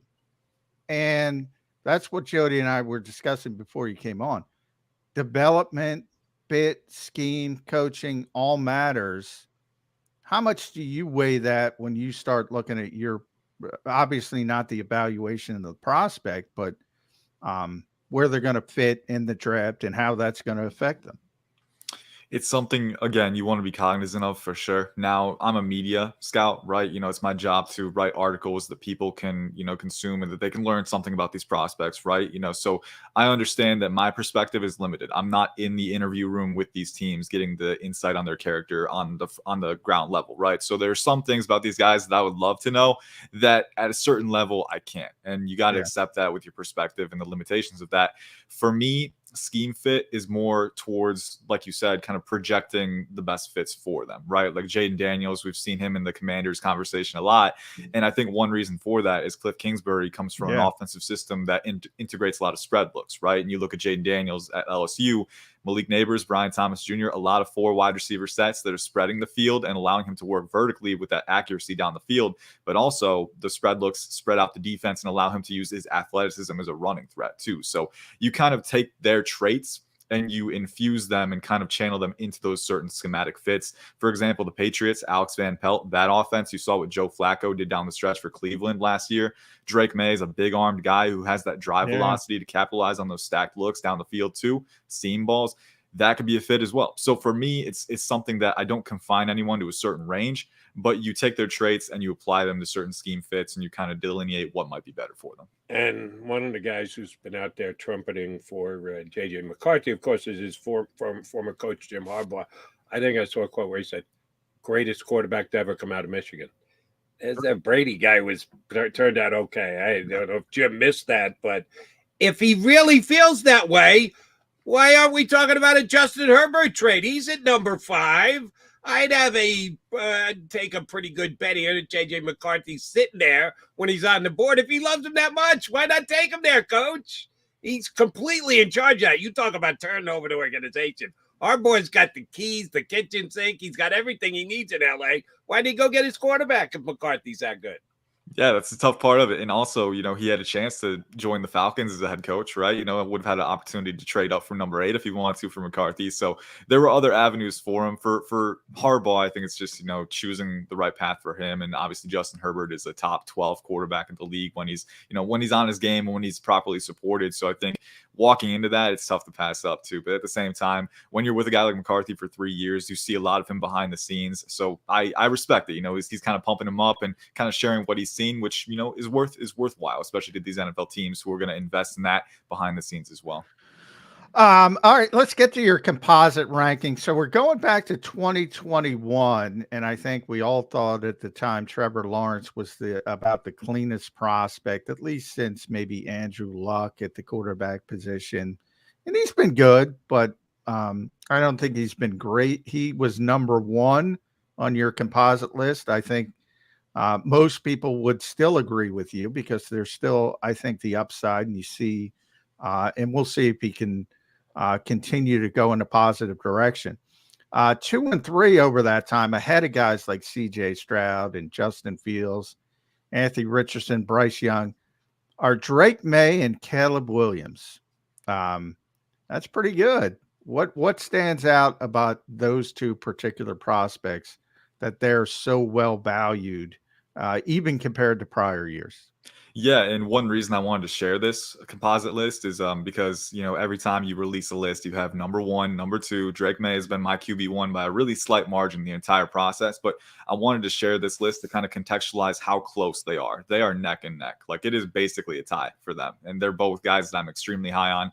With Drake May, I think it's the combination of physical talent and operational utility. That was one thing that really sold me on CJ Stroud last year. Stroud was a guy who I thought had more athleticism than he let on with his play style, right? He had that creative capacity and really easy arm talent, but then very accurate, really good processor, anticipator. I think Drake May has a little bit more room to improve his mechanics. I think there is some slight volatility there, and that shows with, some situational imprecision. But in his tape, I see really high-level leverage IQ, both as a pocket navigator and a processor down the field. Really good at identifying optimal defensive looks and capitalizing with his arm talent and his drive velocity. He's a really good athlete for his size, too. He's a legit runner when he has a runway in space, but he wins within structure. That's the thing that gives him the slot Caleb Williams for me. If I had to pinpoint one thing, I think May is a little bit more natural at taking what's given in structure and utilizing his talents to elevate the offense within the confines, right? He's a really good pocket navigator. He can use his arm elasticity to widen angles as well. The arm strength is incredible. The eye manipulation is very good too. So, and he can adjust protections, already for such a young QB. A lot of the things that you need to do as a QB to kind of command the offense, he can do. So the physical talent, operational utility for me makes May special. For Caleb Williams, it's that special creation ability, right? That's kind of the most advertised thing. And to me, that's the top selling point for sure. The change of direction, the agility, the off-platform throwing ability, the ability to create something out of nothing time and time again. And we saw it that on that USC team, right? That defense gave up 50 points a week, right? And a lot of the offensive looks too didn't always have outlets in the short range to give him an easy solution if he was pressured. So a lot of times the pressure was on Caleb to make something out of nothing, right? So obviously, when you're in those situations, there is going to be some volatility. And I do think he can still improve. There are times where there is a route open and he misses it, right? So I think those initial reads, if he can be a little more consistent with those, but he's a very smooth RPO operator. He's got really clean mechanics in the short range and the rhythm game. And then just his arm talent, his creation ability is off the charts. So both guys, in my opinion, are franchise guys worth the top overall pick. And honestly, I don't think there's a wrong choice if you're the Bears. I'm going to be borrowing/stealing arm elasticity. That's one of my favorites for sure. Drake May going forward. I love that. All right, we want to flop over to the Eagles. John and I have a general disagreement, and there's just a difference of opinion more than anything else. I think the Eagles should have a need for and will draft a cornerback in the first round. John's been leaning toward an offensive lineman more than anything else. I couldn't justify that in my own mind. You got to balance your grade, your draft board.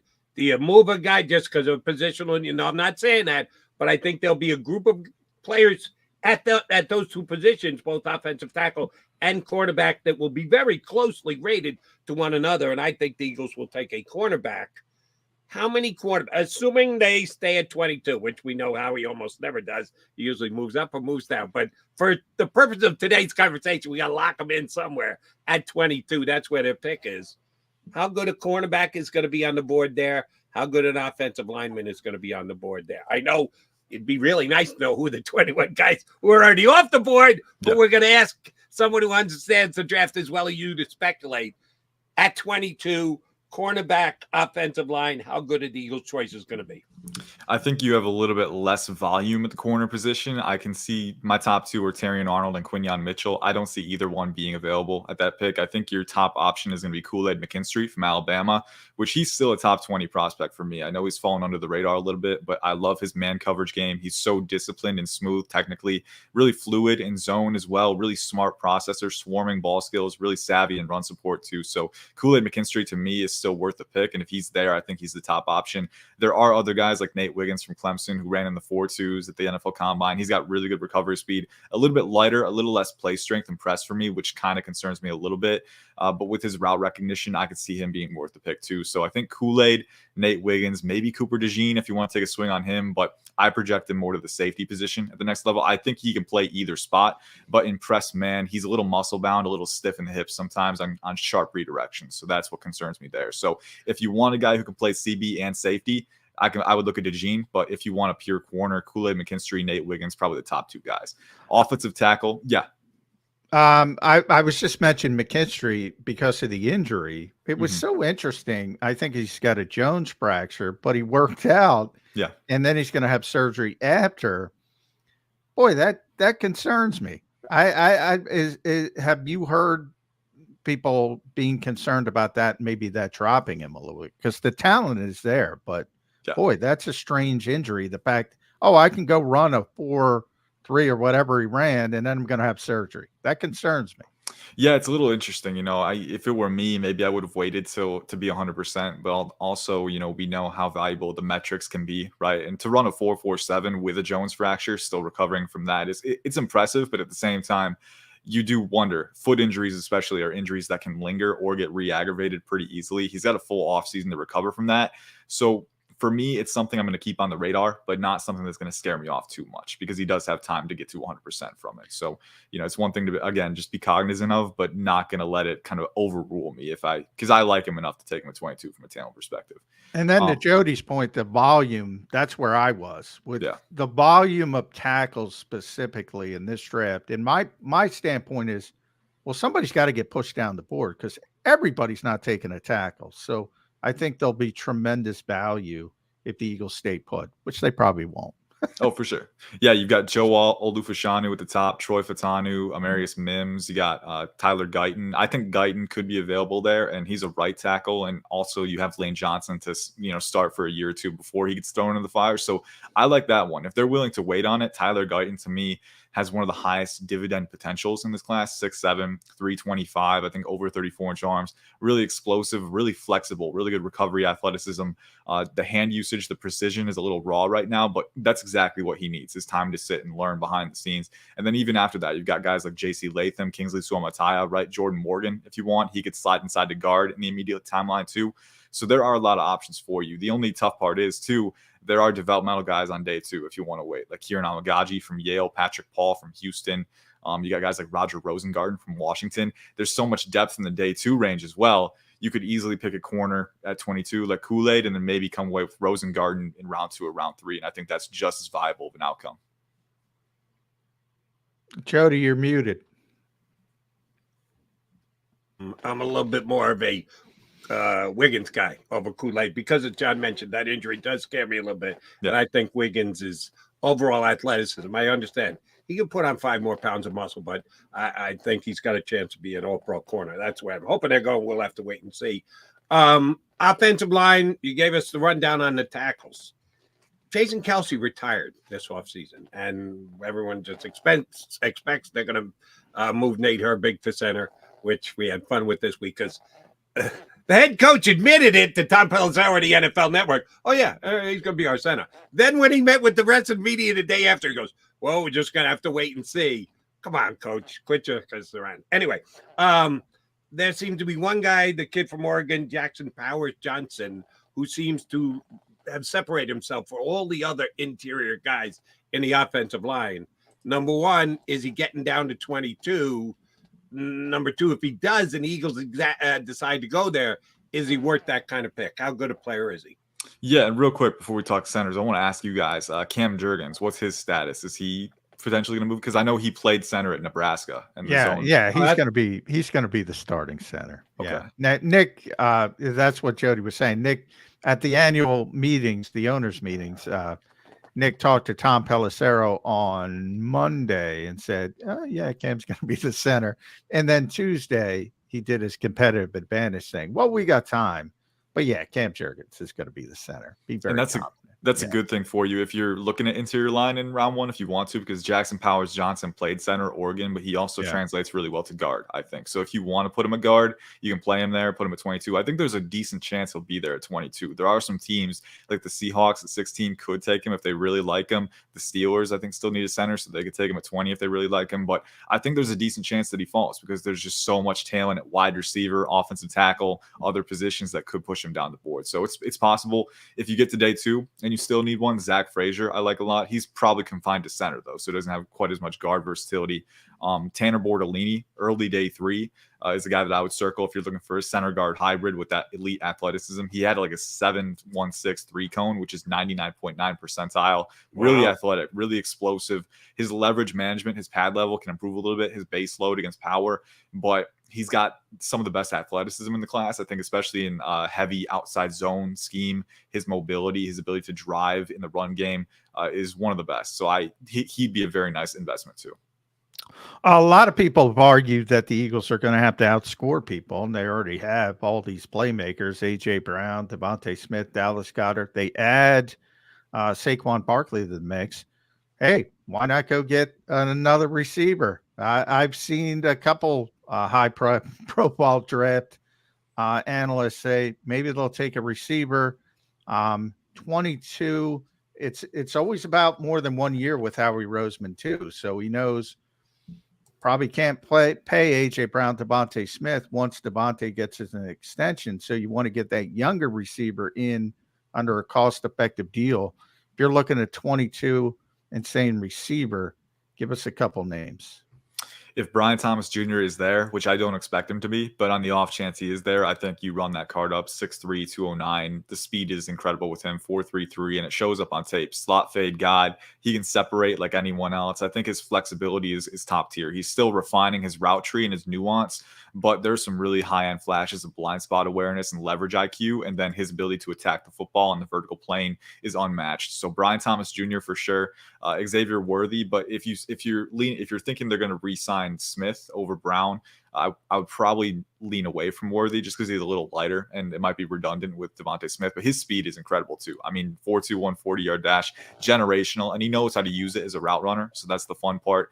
Some other guys, Keon Coleman, might be a little rich for him. I think once you get past Brian Thomas Jr., you're getting to a territory where you might be better served to trade down to late first round or wait until round two for a guy. Xavier Legette in round two is one that I'd like a lot. 6'1", 220, really explosive athlete, really good size, speed specimen, and he's very good at snaring the ball past his frame too. But then he has some really bright flashes of route running ability, blind spot awareness as well. So I think if you're the Eagles, if you can't get Brian Thomas Jr., A.D. Mitchell is another one potentially, but there's some effort, down-to-down consistency concerns with him that you want to vet too.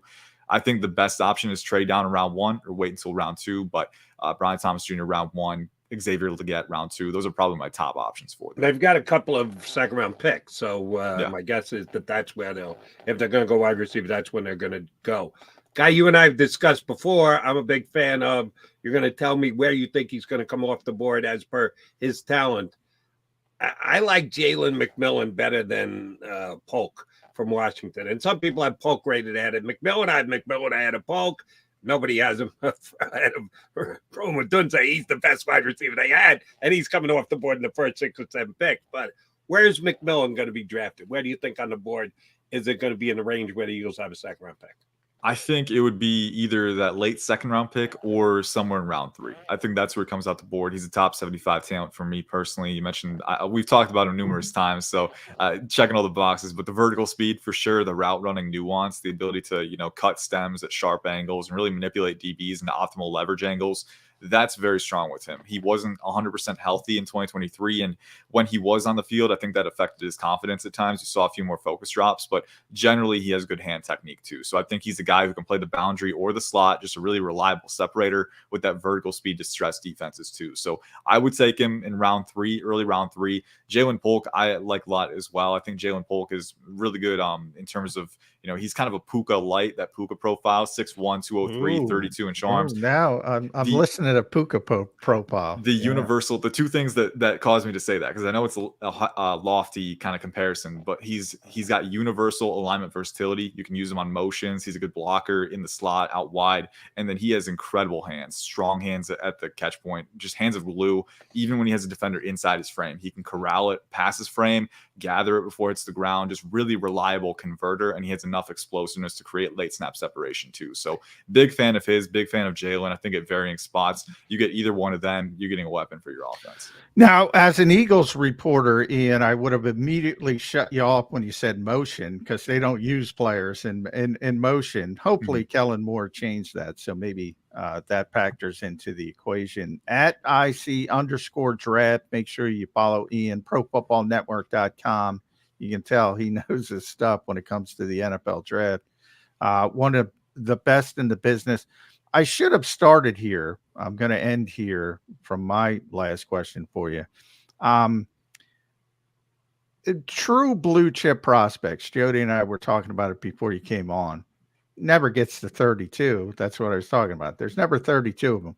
Where is your limit there this year? Where's that cutoff? Where's that bang? The true first round picks, as I like to call it. It's a good question. And I think it's higher than last year. I can definitively say that. I think if I had to guess, and I don't have my board off the top of my head right now, I would say 10 to 12. I would say around 10 to 12, maybe a dozen guys. Definitely May and Williams. I think Marvin Harrison Jr., Neighbors, Adunze, Brock Bowers, Joe Olufashanu, Terrion Arnold is one for me.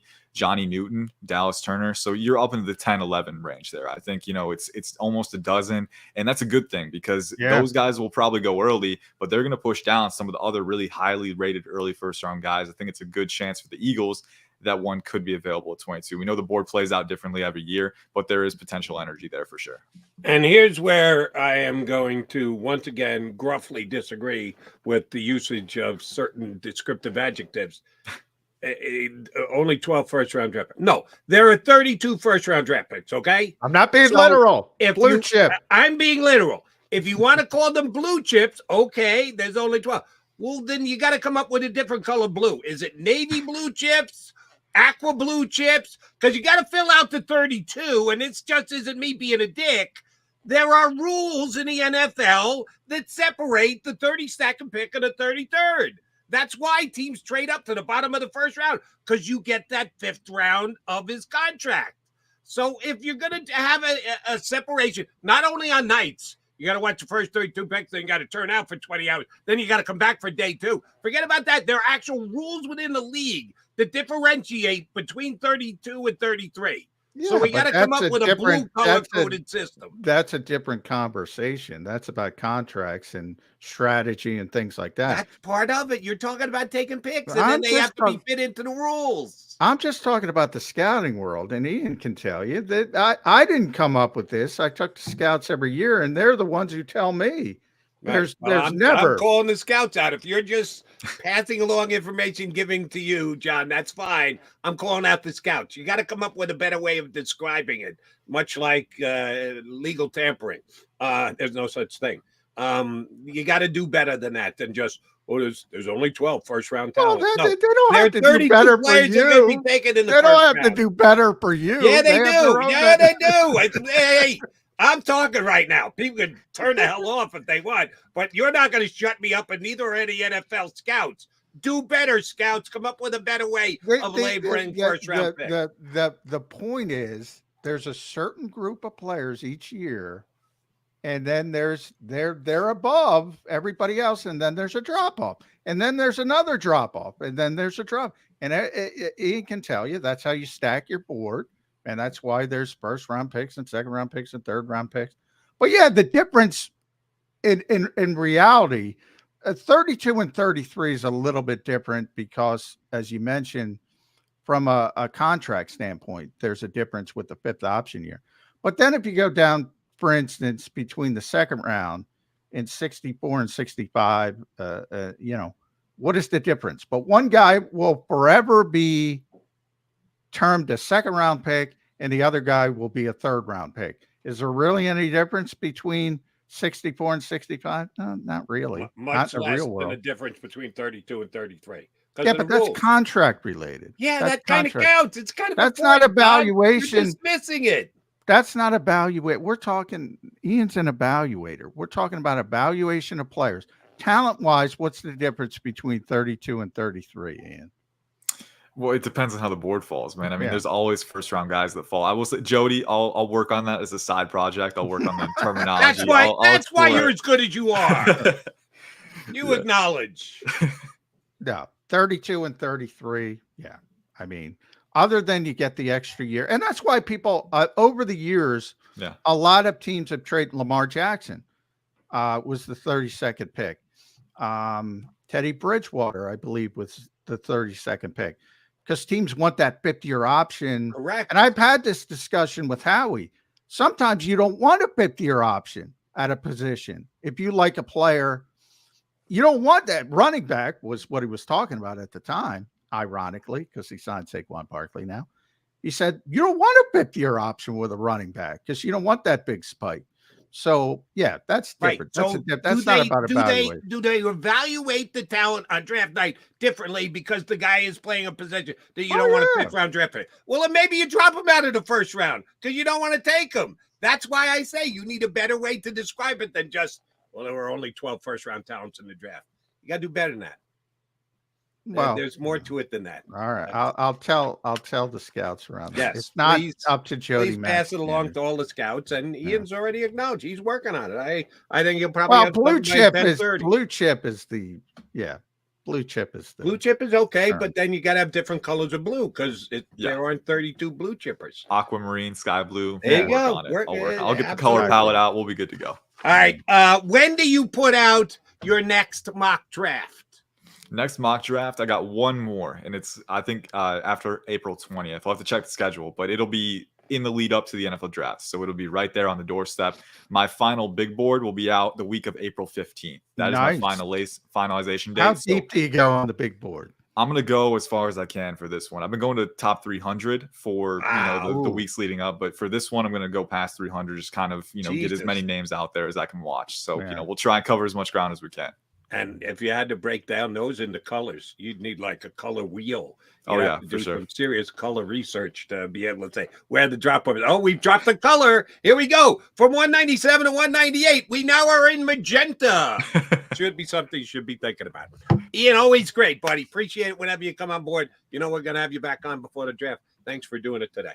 Yes, sir. Jody, John, thank you for having me. Good to see you guys. Thanks, Ian. Appreciate it. Sorry we were arguing. Yeah, we always argue with the people. ProFootballNetwork.com is where you find Ian's stuff, and on Twitter, IC_Cummings is I don't have his Twitter in front of me. IC_draft. That's what it is. Draft.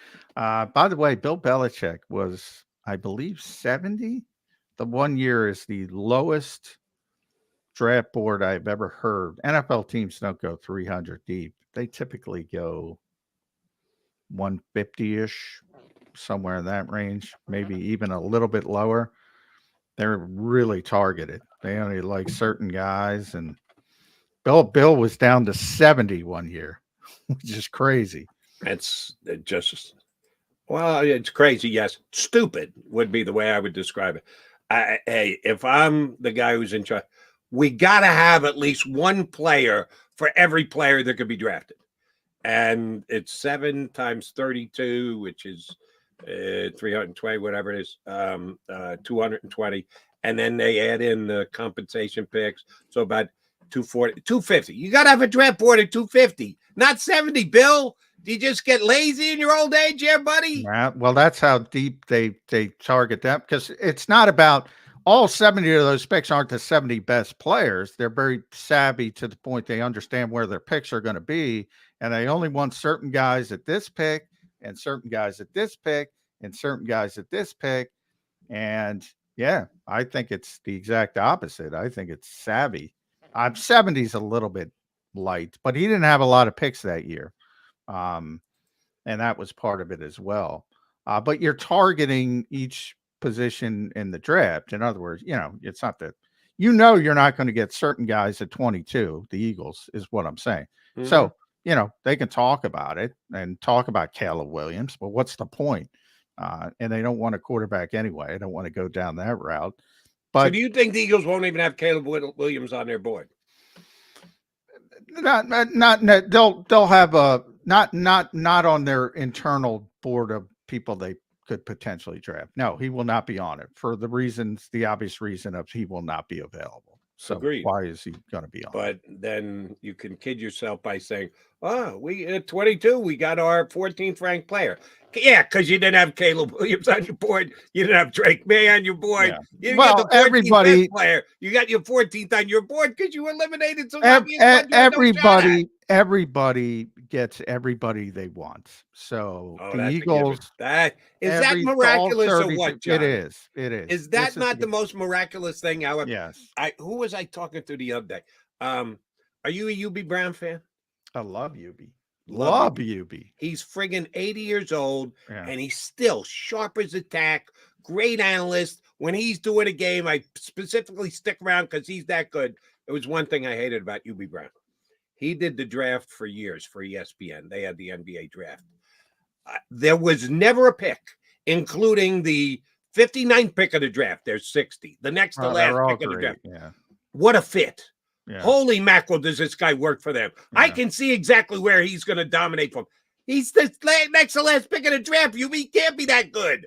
Do you not go back and check your work afterwards? As John has pointed out, they ain't all working. The four quarterbacks that are going at the top of the draft, they're not all going to be franchise quarterbacks. It's just a given. Not with UB. Every year, every pick was the greatest pick the team could make. Well, everybody, Ian's great, and you'll see that with a lot of draft guys. And everybody's great, and they're not. Not with Kuiper. Kuiper's not afraid to tell you when he thinks a team's made a mistake. No, got him in trouble a couple times, as a matter of fact. Yeah. But I mean, all you got to do is look at last year's draft.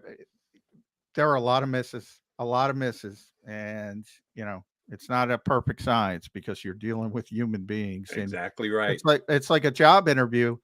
When you go into any job interview, what do? You bullshit a little bit. Oh, I'm great. That blah blah blah. Yeah, everybody does it, right? Well, they're doing the same thing. You don't know. Oh, I don't like to work out in the off season. They're not saying that. I don't have a work ethic. They're trying to put on the best space. It ain't easy. And everybody points to the Jalen Ragers of the world, and that's why you pump up your chest when you find Jordan Mailata in the 7th round. Yeah. That's the other side of the story where they emphasize the positive and just kind of move quickly past the negative. All right, we had some positive, we had some negative today. We got to figure it out and put a bow on the show next. You've been listening to Birds 365, the destination for the passionate Eagles football fan who bleeds green. If it's Eagles football, we're talking about it. Debate inside the locker room and guests that are some of the greatest football minds from around the region. We hope you enjoyed the show. We know we had a blast. Make sure to like, comment, and subscribe, and we'll be back soon. But in the meantime, hook up with us on social media at JAKIB Sports. See you next time on Birds 365.